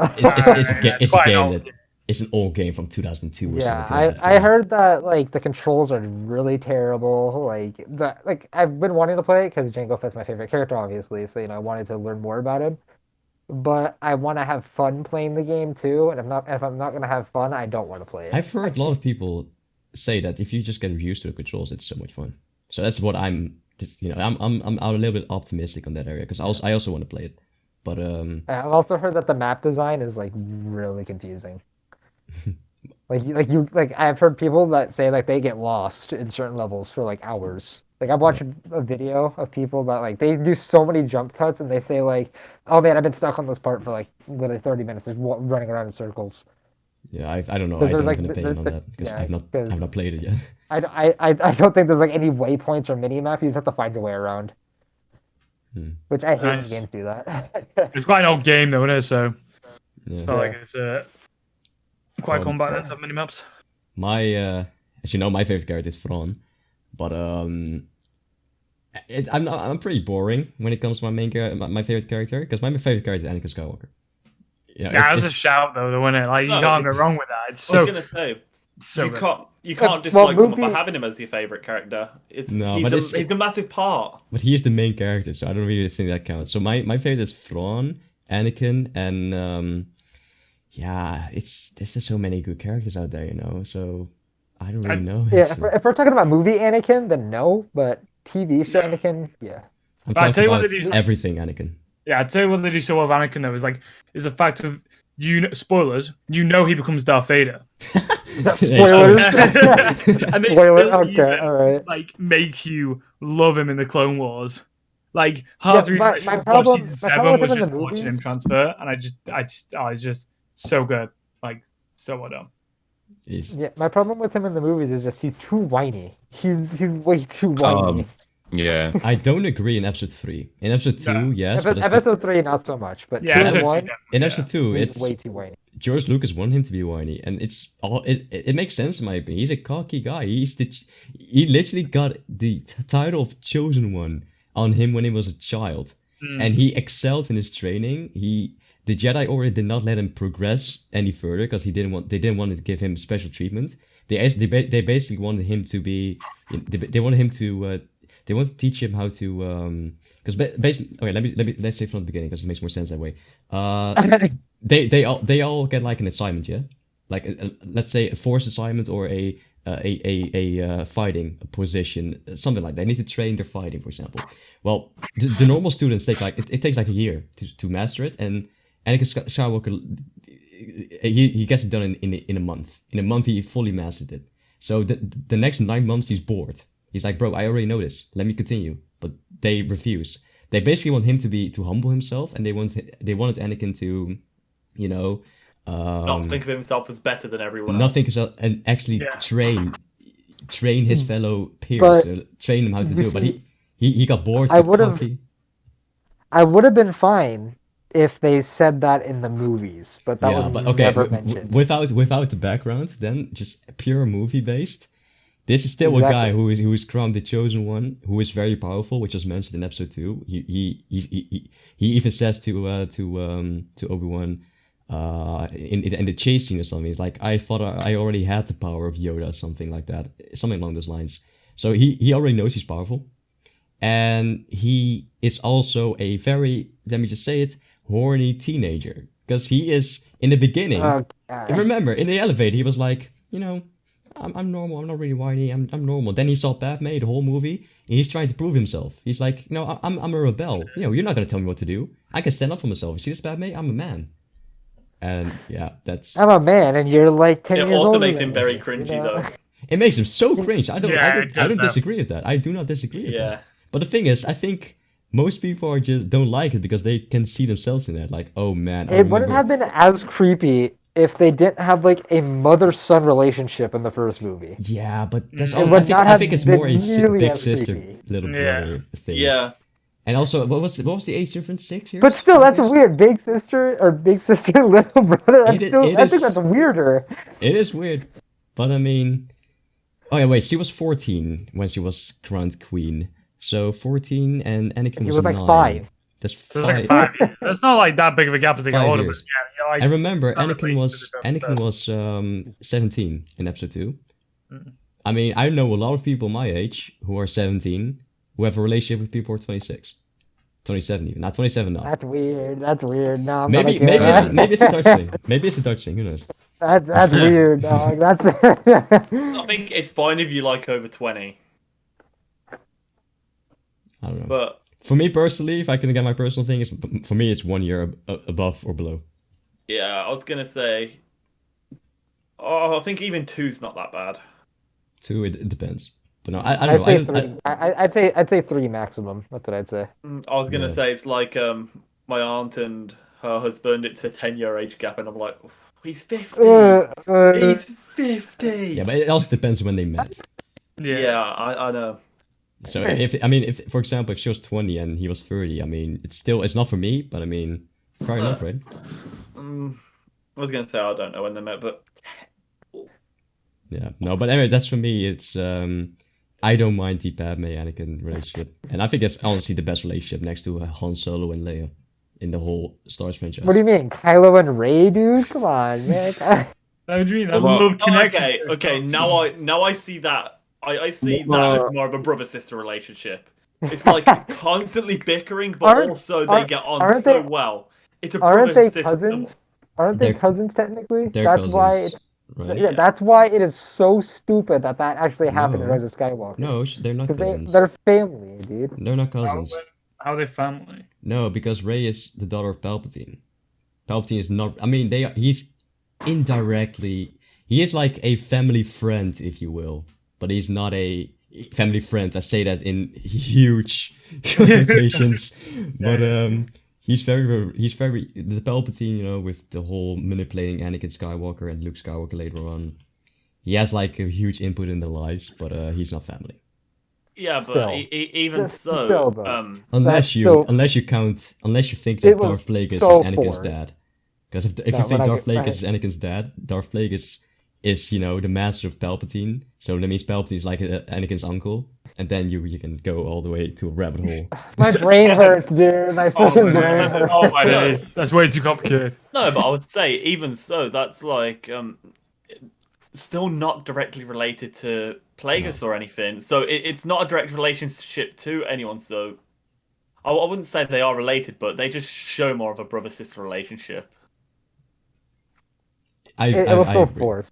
It was so forced. It was, come on, of course it was Yeah, forced. it was forced as hell. Bro, they know about shipping, you know, ship culture nowadays on Twitter and everything. They're like, you know how we're gonna make some good ass money? Let's ship 2. Because if you think about it logically, yeah, it's been confirmed that episode 7 and 8 takes place in 2 days. So Anakin, not Anakin, sorry. It's Rey. I can't believe you just got them confused. Like, come on. I'm thinking that's about, not, you know, that's not okay. The thing is, That's not okay. I have a defense mechanism. Every time I think of Rey and everything, I just have Anakin Skywalker, Obi-Wan Kenobi, Anakin Skywalker, Obi-Wan Kenobi. I just have good characters in my head to make myself sane. But no, anyway, anyway, Just don't make me have to assault that pop vinyl anymore. Oh, I'll try not to. But no, so remember, in actual story base, Rey met Kylo for 1 day. Rey also met Han Solo for 1 day. She got a lot of interaction with Han Solo. He saw him like, yeah, you're a cool guy. Saw Kylo Ren literally just brutally killing Han Solo in front of her and Chewie. Then, literally the very next day, she's like, you know, I think there's good in you. Bro, you literally saw your only, because she was alone on the desert, your only friend get brutally stabbed by this guy, and he was not even regretting it. What do you mean? And it was his own son. So if someone can go and kill their own parent, how is there good in them? Bro, the thing is, I know you guys a lot longer than 2 days, and if one of you kills your parents, holy, I'm out of there. You know. Yeah. Exactly. I don't think there's good in you. Bye. They're still good in Jamie. I was friends with him for about like 2 years. You know, he killed his parents, but you know, they're still good in him somewhere. He's there somewhere. Yeah. As long as I. He may have bombed an orphanage. He may have bombed an orphanage. But it's still good. I saw him ace in Siege once, so he's a good person. Oh. Yeah, okay. So he helped this woman across the road once, but he did bomb an orphanage, but he helped an old woman, so they're still good. But he did kick 3 puppies. But you know, they do cancel each other out, so we're fine. I love how every Star Wars discussion, talk, podcast, doesn't matter, they always come back to the sequels. You bring it up. You did I this. know. I did not bring it up though. You can back. I did not bring it up. I responded. Wait. I don't mind though, because I love talking about it, but it's just I noticed that. Okay, so all I have to say is how did we arc from the prequels, 2 favorite characters back to prequels? See, that's back in the sequels. That's the charm of being on my podcast. Just fall. And also having no structure. No structure is the best way to go of any channel. Oh yeah. Because it literally it's called a dialogue with. It's just having a conversation. I don't care about like structure. That's not me. How long have we been going for, Codic? All an hour and 19 minutes. Ow. Okay. I'm gonna give one more topic, and then if you want to give a topic to wrap up, maybe if we're gonna wrap up anytime soon, because I know your previous podcast was like an hour and like 30 minutes. Yeah, the thing is for me, when it comes to Star Wars, especially because it's a May 4th special, I don't care how long it goes on. It's purely whenever you guys have to go. Okay. Because I have to eat in like almost an hour, so I have nothing to do for an hour. Okay, so I've got a topic here. I've been seeing a lot more channels talk about how shitty the Disney trilogy is. You know, and how like I've just been seeing the community get a hell of a lot more toxic like every single day. Mm-hmm. Like there's this one channel called Not My Star Wars, and like I don't watch their stuff at all, but they keep appearing in my fucking feed of YouTube and stuff about you know, oh look we disliked Star Wars' most recent YouTube post. Look guys, look what we did. Like I just feel like the Star Wars hate train, like I hate the sequels, okay? I don't like them, but I hate people that like they make their whole channel based around that. There are just agree. so many channels. You obviously love it enough to make a channel on it. Yeah. Yeah, Like, but it's... I feel like Star Wars is probably the most toxic community like ever. Because I don't know. The community is massive, which means there's gonna be a lot of voices. No one happens that the community agrees on. Yeah, there's gonna be a lot of negative. Nobody hates Star Wars more than Star Wars fans. Like that's just. I've heard that a lot of times. I don't know if I necessarily agree with it. That's been a recurring thing. Yeah. Yeah, but it's I don't know. Look, every fandom has its own toxicity, and I think Star Wars, because it's a huge thing, and also let me just not disrespect our elders, but the generation before us are still kind of pissed off about the prequels and everything, and now the sequels, and I think I don't know why I said it. I just want to stir some drama, but no, I don't know. Drama alert! Small YouTuber pisses off boomers. No, but on a real, it doesn't matter which generation, because of course you have our generation which is fully going on a full-on crusade against the sequels, and the generation before this did it full on to the prequels, and I've also seen like the trend of people just making their whole personality bashing on Star Wars, and it isn't necessarily because they really hate Star Wars. It's because they really love money. Because the thing is, every single time that Star Wars uploads something to their YouTube channel, that one Not My Star Wars channel will post something in their community post saying, "Look what our community did," and there'll be a screenshot of just the dislike bar being massive and everything. Yeah. But they even did it to the Bad Batch stuff, which has nothing to do with any of the. Bro, the Bad Batch just should not deserve any hate. It's just sick. It's just literally Clone Wars continuation. But no, it's basically hate and Star Wars drama gets a lot of clicks, mostly because people are in their own echo chamber. They just want to hear the stuff that they want to hear, and they know, hey, if I want to hear people hate on the thing that I also hate, let me just click and subscribe to a channel who does nothing but that, you know, so I don't risk the chance of hearing some positive stuff that I don't want to hear. I don't know. I'm pretty sure you guys have heard of this channel. They're pretty big. The Geeks and Gamers channel. Have you heard of that one? I've heard, yeah, Jeremy and some other boys. Yeah, they are probably some of the biggest Star Wars hater leeches. Like, they leech off of hating Star Wars. Kathleen Kennedy can breathe, and they'll make a video on it about how Star Wars is shit. A few of their videos are pretty entertaining. Like, I'll admit, I watched them a little bit, like when I was like when the movies came out. Yeah. But I don't know if they do it anymore. I haven't checked into their channel a whole lot recently. But like, I remember when I did check their channel out every now and then, it was just always like every day was something. Kathleen Kennedy can say hello to someone. Oh, she hates Star Wars. Okay, we know that already. You said that yesterday. Yeah, you know, they fully. I do agree that they fully milked it, but it's there are definitely things that they are right on, and that but well, yeah, of course, yeah, there are some videos that they were right. Like they did report on some news, where I'm like, oh, I didn't know that before. But then there's other times where it's just, oh, Kathleen Kennedy bad, grr. Yeah. Like, okay. That's why they basically just milking it for the views and for the again the echo chamber that people just really love, which is something that's just awful. I actually have to say something. What you need to remember though is the media normally cover bad news more than good news. Like, It's what most news media does. It's like, you think BBC News, ITV, or whatever your respective countries has.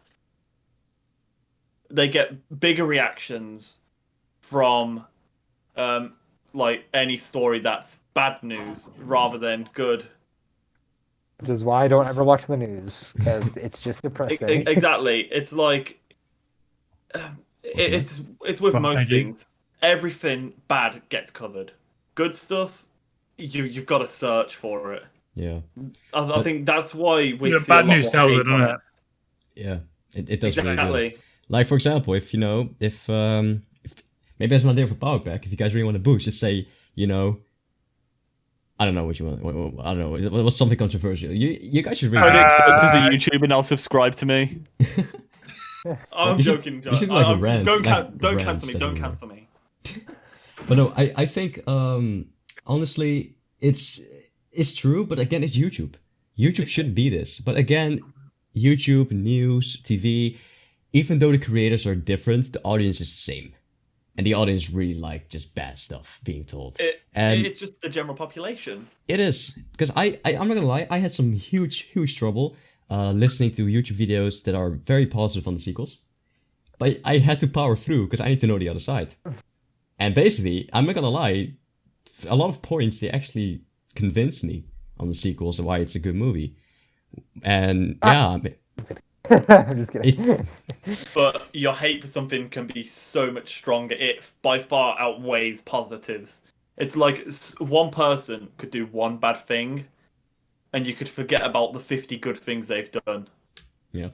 Yeah. Well, yeah. Over time, I've started to like Force. I've always liked Force Awakens, but I've started to slowly enjoy The Last Jedi, just because The Rise of Skywalker was so shit.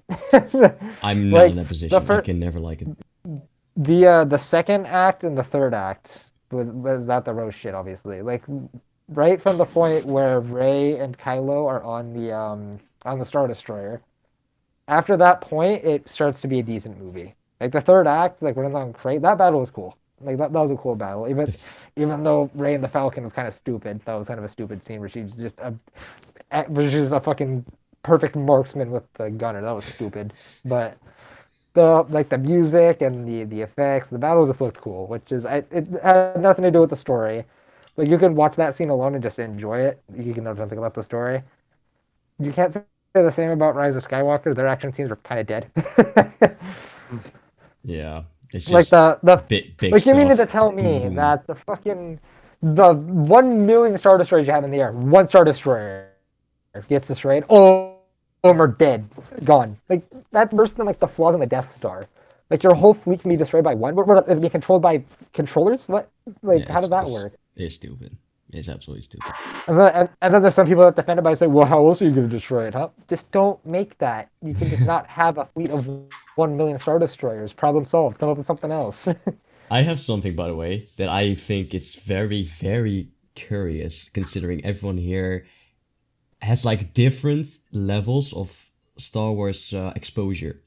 Like, for example, Vortex hasn't fully seen the Clone Wars and everything.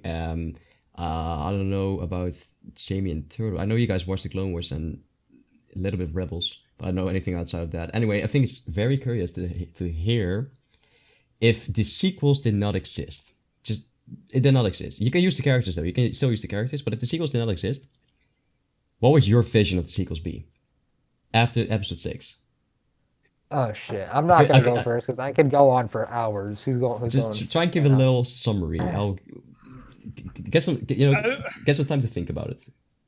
I don't know. I suppose I'd have loved to see, because of course Luke tried to rebuild the Jedi, of course, and I'd have actually liked to see that almost succeed, and not the way that they took Luke, where, like, this guy believes that his own dad could come back from being a Sith, to, oh shit, you had one bad thought, let me kill you real quick. Like, I hated that bit, but I really would have liked to see like Luke's adventure go on. But if you're talking like a whole different trilogy, again, I've already said I'd love to see a different part of the Star Wars universe explained. I didn't think they had to link those 3 movies to the originals. There was no reason for a link, because where, of course, number 6 ends is just a really good, nice point. It was everything's wrapped up and is really well done. So actually, that was their chance then to then just go and explore something new and do something different with the Star Wars universe. Yeah, agreed. That would be good. Anyone else has a I'm still thinking. I guess I'll go. Oh, you want? No, you go. Okay. So basically, I think that the characters are fine. I'm gonna leave the characters as they were. Force Awakens was a good leading point, right? That's a good starting point. People complain that it's a copy of New Hope. I don't care. It's a good movie. I don't give a shit. However, Finn should have been the one that picked up the lightsaber before Rey. If you want to, I like the idea of both of them being Jedi. I don't think that would have been ideal, but it's what they were teasing as in Rise of Skywalker, so we'll lead off of that. So, Force Awakens, in the first movie, Finn gets the lightsaber and fights Kylo. Rey's the one that, gets knocked out for the whole fight. We'll say that. So, Finn doesn't beat Kylo. We'll say that they both get injured at the end, because Kylo's supposed to be the big threat of the movie, or of the series. So, Kylo beats them both, doesn't kill any of them, because, I don't know, they have plot armor. There, you want that? All right, there you go. I'm not a writer. Sue me. But... they both just get knocked out. Chewie comes in with the Falcon, picks them both up, and they fly away. Then in the next movie, Finn starts to, instead of, going off with the Rose plot, Rose doesn't exist. All right, Rose is not here. So we've got Finn going to train with Luke at the island instead. I can go in depth about Luke's character. Let's just say Luke's nothing like how he's in Last Jedi. I want to say that. We'll say he's a more realistic character of how he is in the original trilogy. I'm not going to go in depth about it because we'd be here for hours. Okay. But Finn goes there and trains. And then towards the third act of the movie, we'll say that that Rey starts to realize she has the Force too. So, Finn starts to tell her a little bit about it. And then at the end of the movie, Kylo, Rey, and Finn, they all have a rematch. Rey doesn't have a lightsaber, obviously, because there's not just all the time to be another lightsaber there. So, Rey's kind of just, slightly using the Force to manipulate the environment, like throw shit at Kylo. I don't know. But, and then the Rebels in the First Order, they can fight on Crate still. I think that's fine. Like I said, the Crate battle was fun. I liked watching that. Mm-hmm. However, Luke's not going to appear there. Luke's not going to fucking die, all right? Luke will actually appear there, like, in person, and he'll actually fight off the Stormtroopers, because obviously Finn, Rey, and Kylo are fighting somewhere else. So Kylo's not going to be fighting Luke. Luke will instead be assisting the rebels in getting off a Crate. So they'll all escape. No, they're not going to leave the movie with 5 rebels left like how they did in Last Jedi. There's going to be 5 people left on the ship and be like, oh, well, we have hope. We'll win.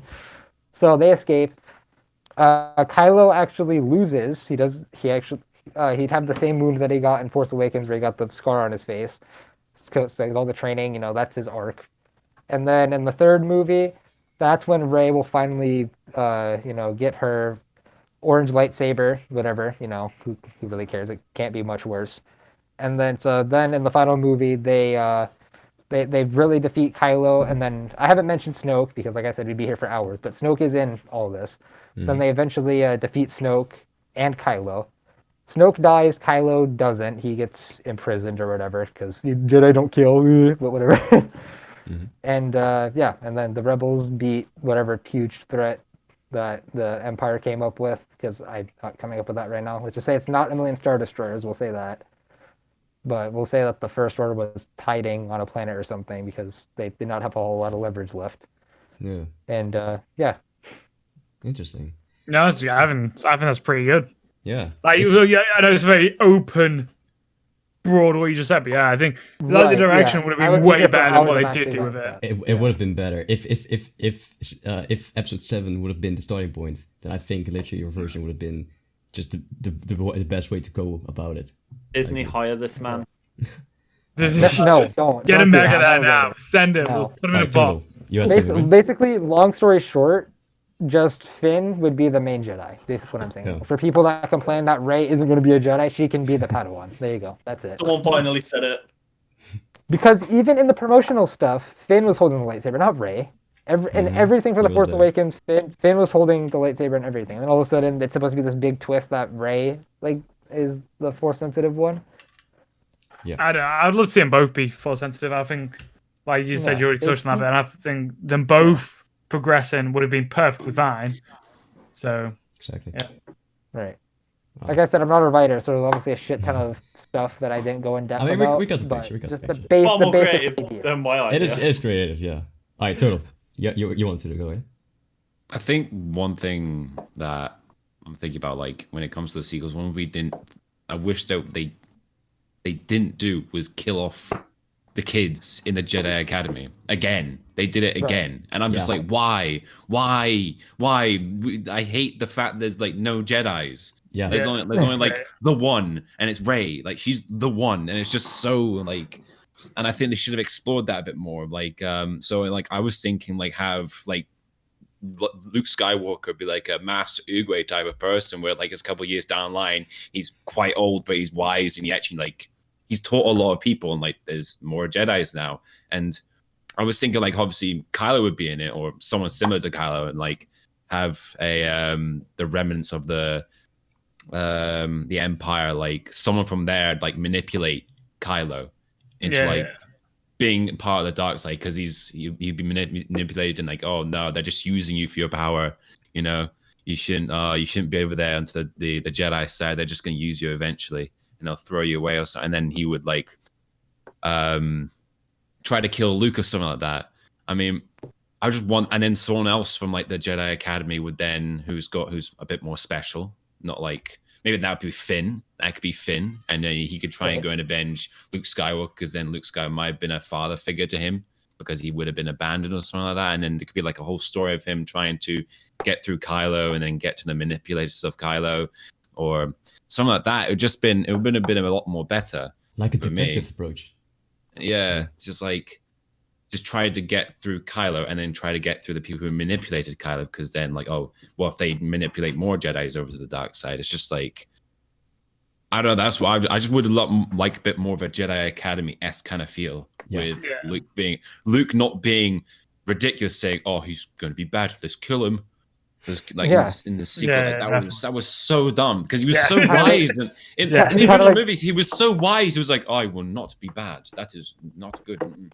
But then he's like, he's so petty. He's like a immature wee girl, where it's like he's just making assumptions, and he's like, no, he said this about me with no proof or anything. It's just like, it's so. I just want more Jedi Academy stuff. Honestly. We go back to what Jamie said in his thing, where like he literally saw light and the most evil person in the galaxy, but Kylo's it's a little bit of dark side in his mind. Okay, he's gotta go. We gotta kill him right now. Yeah, no, it's ridiculous. It is ridiculous. Even though Luke I know you said, more of a Jedi Academy thing. I was actually thinking, because Jedi Academy really did Luke Skywalker justice to the game. Just like in the movies, Luke learned how to control both his dark side and light side. So out of everyone, he should be the one who understands. It's fine to have dark side thoughts, even to sometimes act out on it, as long as you don't let it consume you.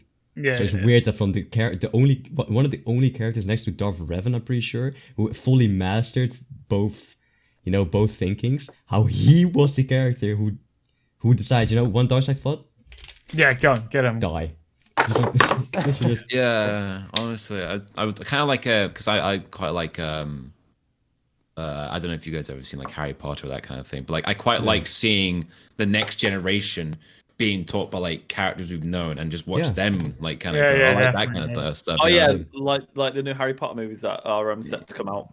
Yeah, exactly, like that kind of stuff. Like it'll be mainly focused on a new generation, but like the characters we know, like Harry and all that, will be there, but they won't be the prominent role. They will be respected, like they will be the mentors. They'll be like so. Luke will be the Grand Master. He'll be the Master Oogway. Like he's extremely powerful, but he won't be like the main guy. You know, If he may be like the source of the conflict because he may have gone like killed off by like an ally, and then he'll be like in the next adventure, like okay, avenging him or whatever, you know, finding a new leader. It was just, I don't know, just that kind of approach would have been quite cool. Basically, just a new academy. What we're saying is anything other than what they actually did would have been better.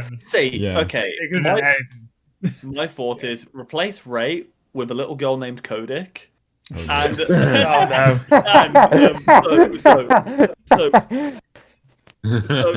all of a sudden, Darth Jar Jar, realizing that Palpatine failed, comes along and he's the one that finds little Codic.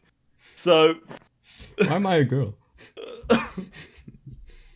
Because you just are. So, obviously, sources, dude, trust me. so little Codic grows up being trained by Darth Jar Jar, realizing the actual bad, and then the mind has to be changed by little Codic. Okay. And then eventually he has to go out and fight Codic in the final movie. Yeah, Codic's just glad he gets a star in a Star Wars movie. I mean, fair enough. I mean, I think anyone Even would. if you are a girl. But even if you just replace the names, that would be a really interesting story. Yes. Like you could replace Rey with any other character. Well, maybe not any character. You could replace Rey with Finn and just swap the roles, and it probably would work just fine. It's funny how in all of ours, a lot of our replacements was just like Finn's main character. I didn't even mention Rey in my like interpretation of the sequel. Like she's gone, she's out, she's gone. For me, unless you want something to add there, Adam. Well, what I was gonna say is obviously they need to persuade little Cody to change her mind, and yeah. Somewhat along that lines, and then we get to see epic Darth Jar Jar battles. Ooh. All right. Damn my money. So let's let Codic say his version now. The host. I've actually been I've actually deviated from you guys. Really stuck true to the sequels, and I'm like closer to Turtles version. Like the Jedi Academy is staying, but also. So in my version, after episode 6, the galaxy is united under the New Republic.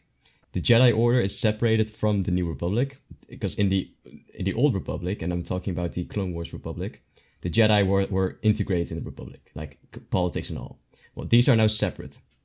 So Luke is has his own master, grandmaster, and he has apprentices everywhere, and let's say this takes place 10 years after episode 6, maybe 20 years. 20 years is a good one. 20 years after episode 6. And basically, every villain that we had, I'm talking evil faction, the droid separatist army, Empire, and the Republic, they're gonna team up. Why? Because the galaxy is under threat by a very, very dangerous species from the unknown regions, which is actually something that is in canon at this moment. But Disney is too dumb to actually act on it. Basically, the threat that Thrawn's people are afraid of, because in the Legends they were called the Yuzong Fong, and this actually happened in Legends. The galaxy, not the actual like Separatist and Empire and Republic working together.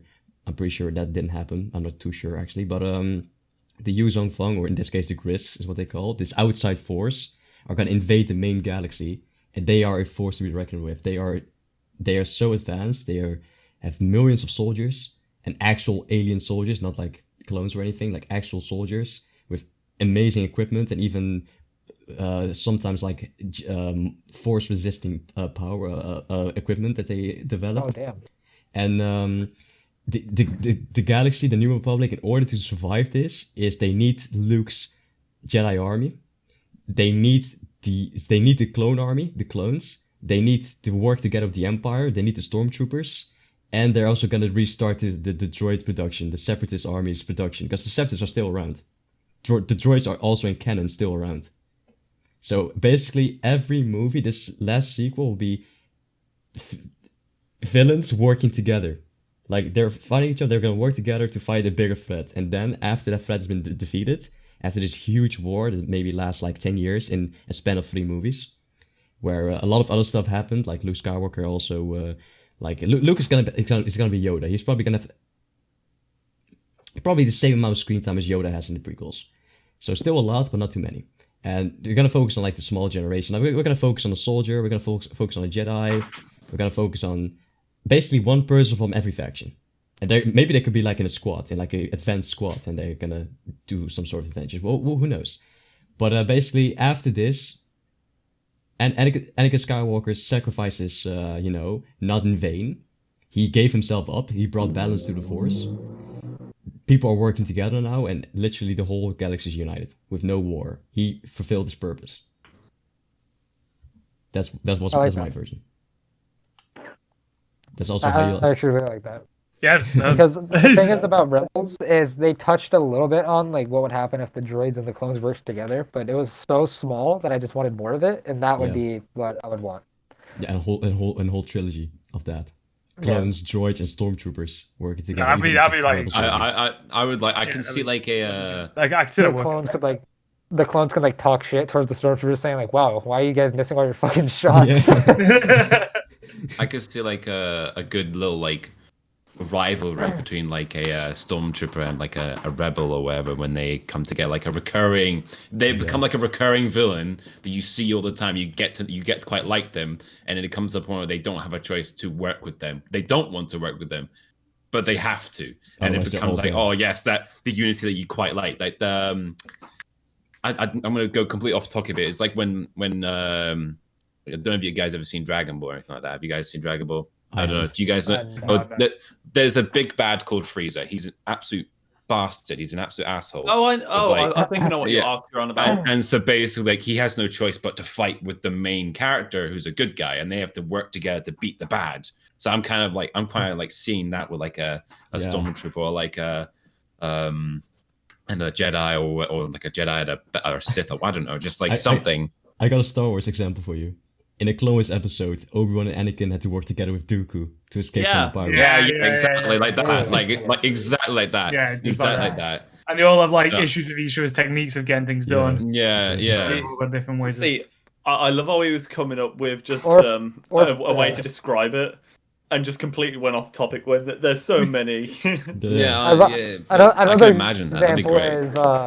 Another example for the Marvel fans is in Falcon and Winter Soldier. They team up with Baron Zemo, who's like the character that split the Avengers up. So it's like you absolutely do not like him, but he's a good villain. But just like it's like, yes, come on, bring them together. I would love to see that kind of thing. It will be a very also unique thing, and also I think something that will be, I don't know, but unfortunately, it's probably not gonna happen.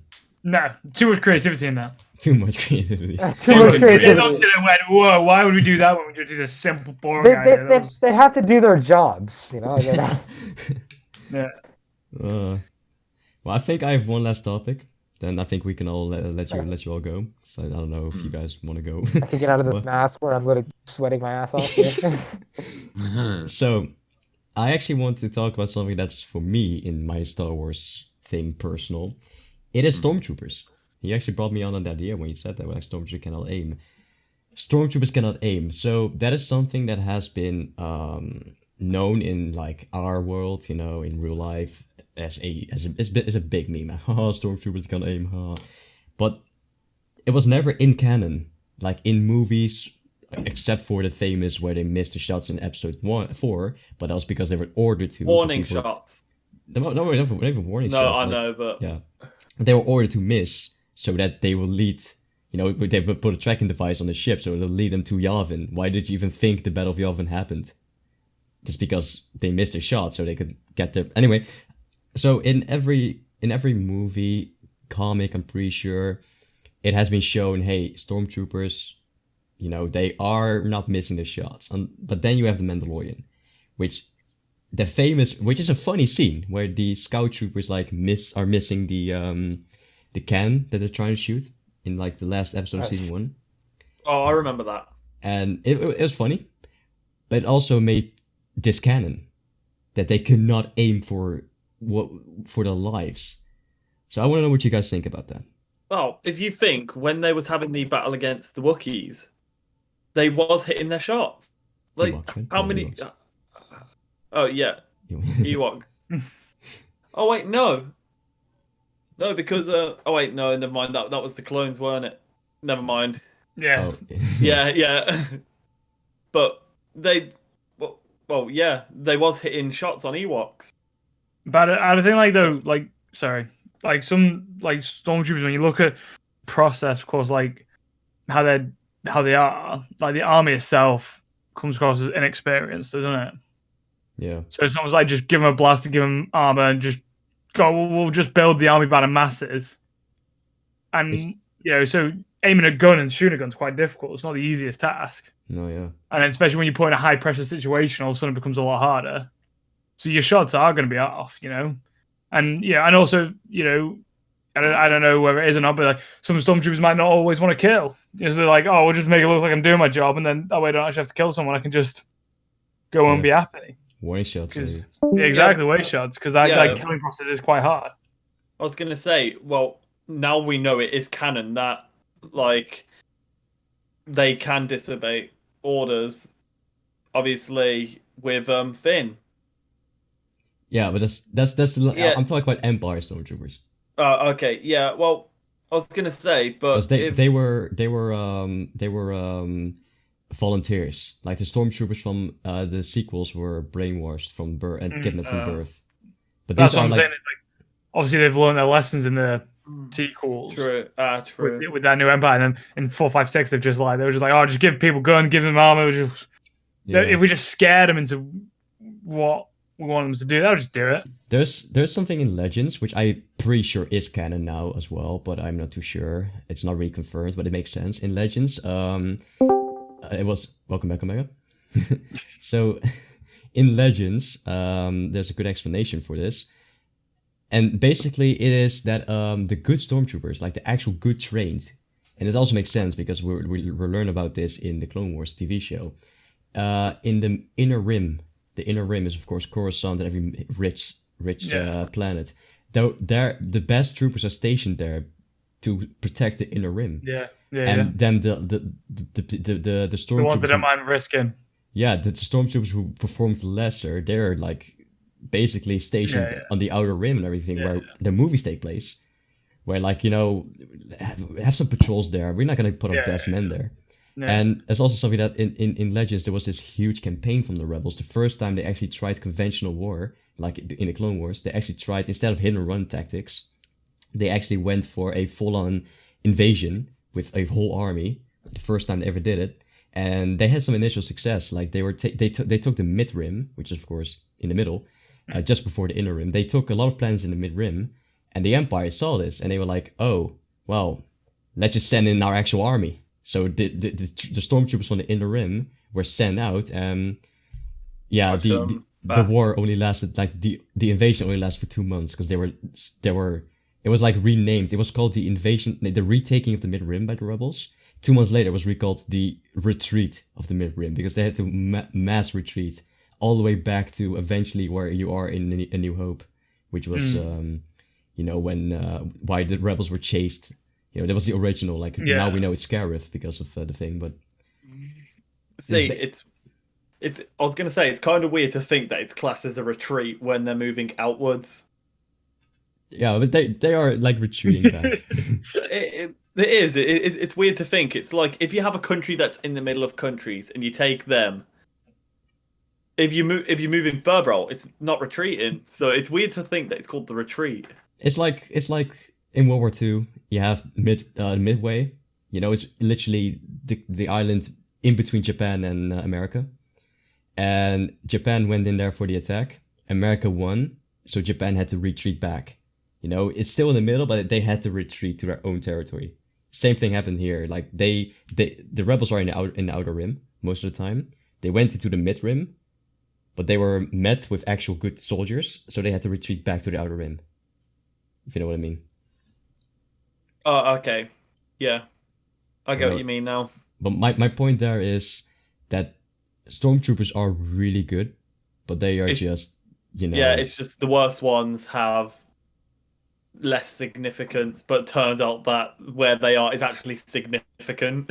Yeah. Because think about it, Tatooine. What is Tatooine to... We know Tatooine is so important, but if you live in Star Wars, you think it's a dead-end planet which is controlled by a mafia. As they say it. Yeah.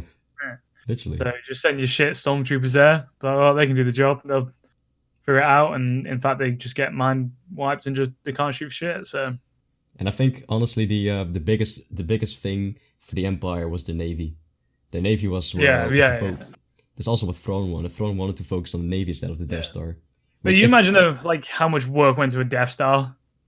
Bro, it took them like 20 years. It would have taken them so damn long. As so many resources, so many Literally, if Palpatine listened to Thrawn, because Thrawn said instead of making a Death Star, we should make ships that basically he had a TIE fighter ship. TIE fighters are very weak, right, in the movies as well, because they have no shields and they're very fast. Basically, the whole idea of TIE fighters are ships in numbers. We less quality, bigger numbers. But Thrawn had his own project, which is actually explained in Rebels as well. It was like a TIE fighter, which is fast, has very good weapons, and also has a shield. Darth Vader actually used it in the novels, and he was like, "I'm gonna put up a good word for you," because he is a pilot himself, Darth Vader. He's like, "This is the best thing I've ever." Well, because he's Anakin, though, isn't he? So it's just and he's like, pilot. "This is the best thing I've ever flown in my whole life. I'm gonna go to the Emperor. I'm gonna tell him I support your project instead of Director Krennic's project, which is the Death Star." And also, just remember a huge numbers of overpowered ships instead of one Death Star that can be blown up. The Empire would stay forever. I was gonna say, like, obviously, you imagine a planet-destroying ship. Obviously, it sounds insane, but when you look into the logistics of it, it's something like that actually happened in Legends. A planet-destroying ship, but it's still the same weakness as the Death Star. Because these ships I'm talking about are not planet-destroying; they're just really good against. Yeah, exactly. That's what I'm on about. If you think a planet-destroying ship does sound insane, it's like something that can blow up planets. It would make you powerful. People would fear you completely. They wouldn't want to step out of line. It's like they find out where you're based. If you're a rebel, blow up the planet. No rebels. It sounds good on paper, but exactly. But when you look into it, it's like, and that's again overconfidence. His weakness. Exactly. Exactly. He had it all already sorted, and then just got destroyed. Yeah, I was gonna say they would have had to pay for the resources. So what they paid for them resources, put on like smaller ships that are faster. With that money, you can actually hire people to work for you. Then to actually be in the army, you can hire as many bounty hunters as you need, if you wanted. Yeah. Mm-hmm. So, but yeah, it makes sense to have the smaller stuff. Very true. Very true. What are your opinions on this, Turtle? You've been a little quiet. I don't really know what to say about this, or really, to be honest, about like I'm not really too in depth on, or my knowledge is not that in depth about Stormtroopers, but I've just been kind of listening to this kind of topic. I don't really know what to say for this one, to be honest. So what's your opinion on what you think Stormtroopers? You don't have to like know Star Wars, just your own opinion. I mean, I agree with a lot of like how they just kind of just chuck them in there, not really thinking too much about it.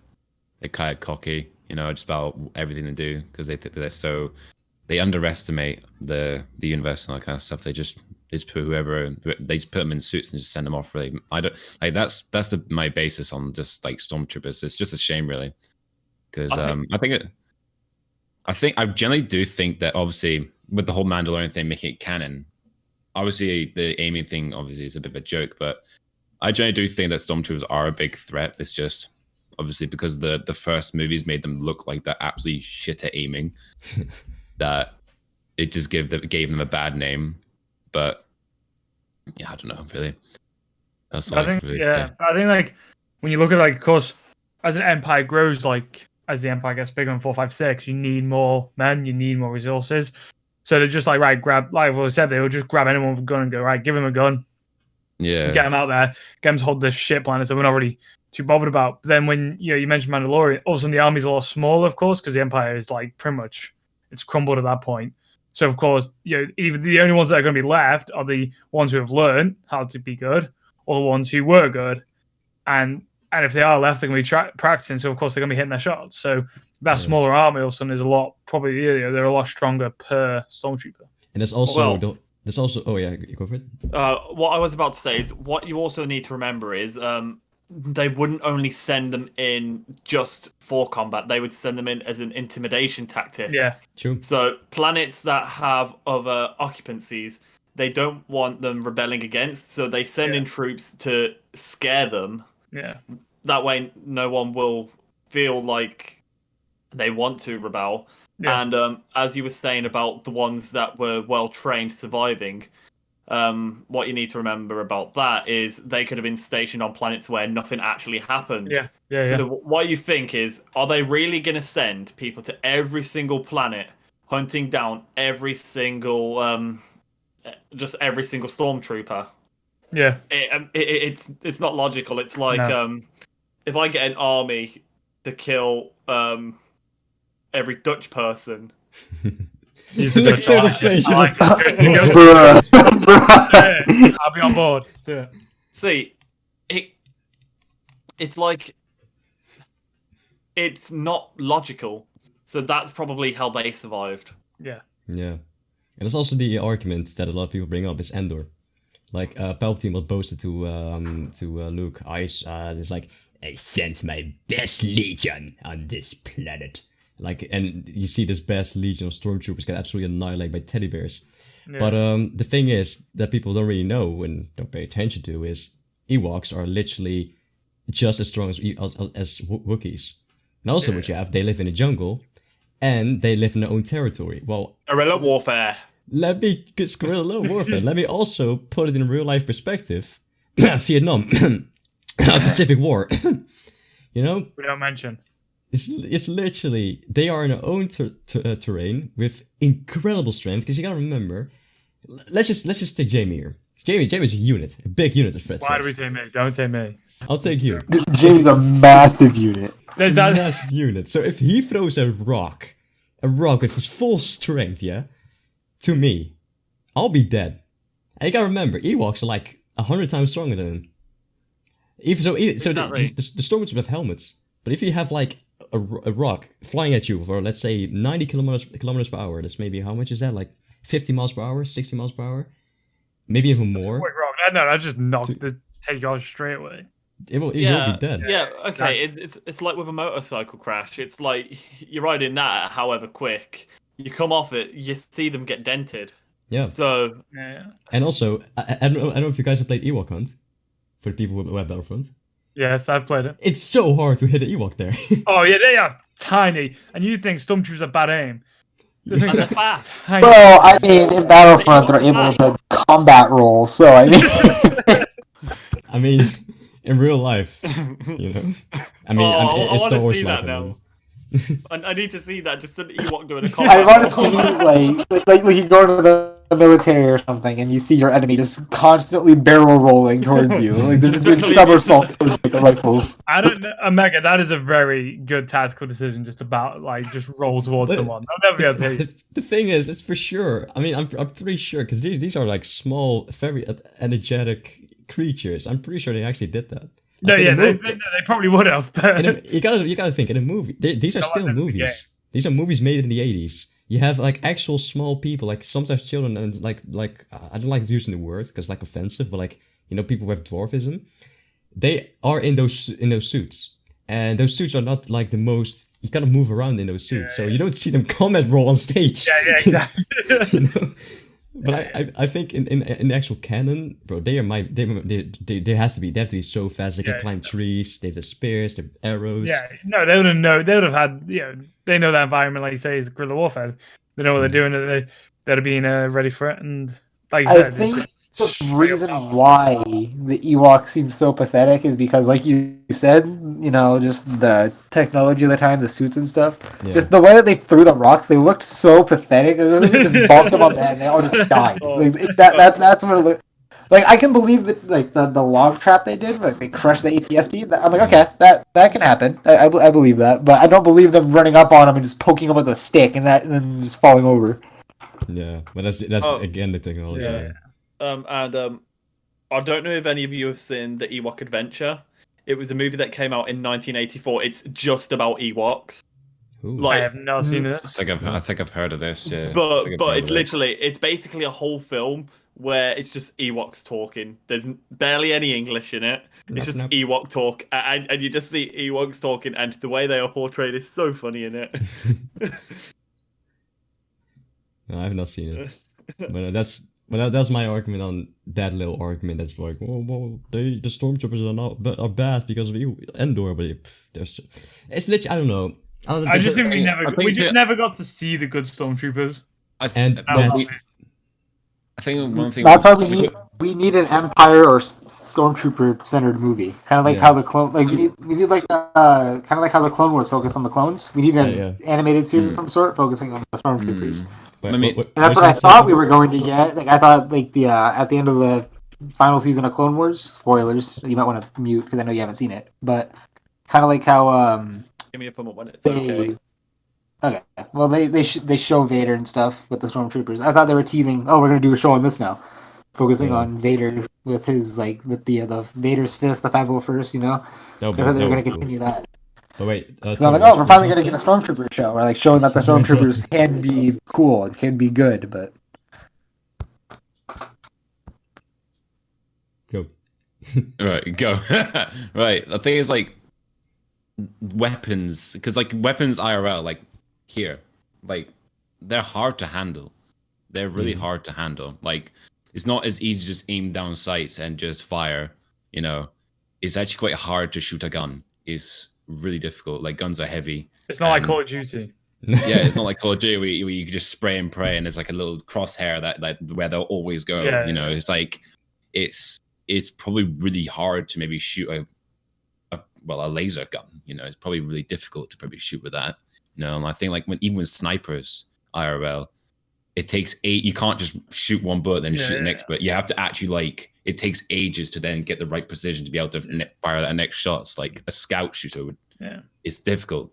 It would be difficult to shoot. Especially so I think when you take into consideration the Stormtroopers have helmets on, and they have these tiny ass goggles with the helmet, and they also have a scope on the gun. It's not like it's iron sights. If it was iron sights like how the clone weapons were, it wouldn't be as bad. But they have to aim down a sight with a bulky helmet and goggles on, so they have to angle their guns so weirdly to even ADS. But even the armor, you got to take into consideration the armor those each Stormtrooper wears.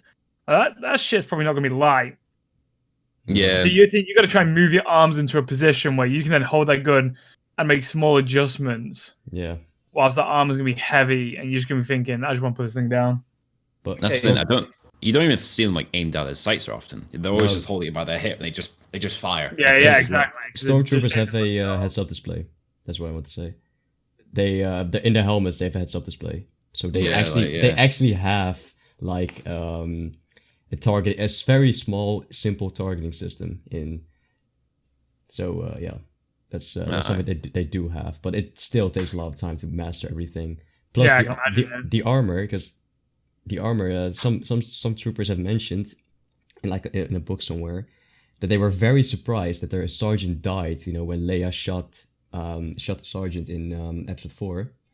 There was a story of the guy who stunned her. Yeah, there's actually a story on this guy. He actually later turned it into a TIE pilot because he was like, I cannot kill people, face to face. It's too personal. I cannot do that. I need to kill people from, where I have to see them as actual people. So he became a TIE pilot. But he basically mentioned, because it's his first time in battle at that time. He was trying to fade his fist, the 501st, and their sergeant died because of that blaster shot. It was very precise because Leia's a very precise shot, as one in the canon. It's been seen in Rebels as well. She has a very precise. She like shot someone in the soldier where it's like a weak point.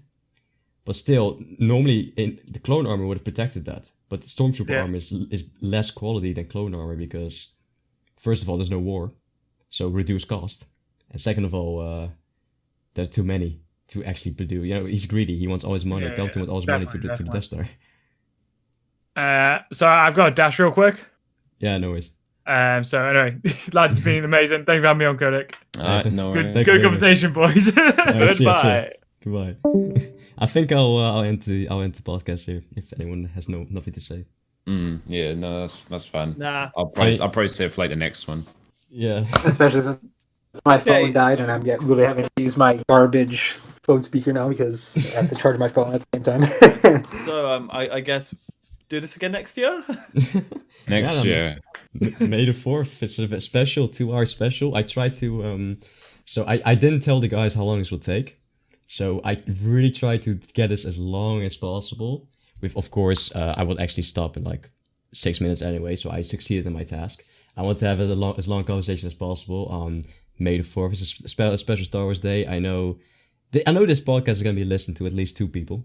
Because 2 people who watch me are huge Star Wars fans, so I know at least they're going to watch it. So we have 2 guaranteed audience members. I'll rewatch it just so I can. Oh wait, no, I won't because I spoil it. I mean, you can mute it again. Just wait, please. Until the thumbs up is shown. Just so I can catch everything that was said, because I guarantee I'm going to have missed bits. Like we've all probably missed something that someone said. Everyone here has zoned out for sure. Like a 2-hour conversation, no one can focus on a conversation for 2 hours. I'm surprised we've done it. And let's just say about an hour and 40 minutes is prequels. No, sequels, I mean. So yeah, we talked a lot about sequels. But no, today, when this comes out, Bad Batch comes out. So that's going to be a fun one. So let me know if you've seen it. Codic, you mean Bad Batch is coming out today? I said today, when it comes out. No. Yeah. It comes out today. Yeah. No. Because today is May the 4th. Today is definitely May the 4th. So, no. I hope everyone has a very fun Star Wars Day, May the 4th. I'm probably going to work at school, so that's going to be sick. And I'm going to be playing Apex, which is doing nothing related to Star Wars, so you know that's how that's going to go. I played Apex yesterday. Oh, did you? No, not yesterday. I played this morning. I played for 3 matches. So Codic, do you remember on May the 2nd when we was doing this other thing? Yeah. Yeah. I have no clue what you mean. Yeah. You know, we was playing Stronghold on May the 2nd. That's true. Very true. No. Don't worry about it. Did you see the new mode they're adding to Apex, Codic? Wait, what? They're adding a new mode. They're adding like this 3v3 Counter-Strike type thing. I know, I've seen it. But no, I'm gonna end the podcast. So thank you, Turtle. Thank you, Vortex, Jamie. But he had to go, and thank you, Omega, for talking, for having this conversation with me. Spending 2 hours with me is very, very difficult. So I appreciate you holding on.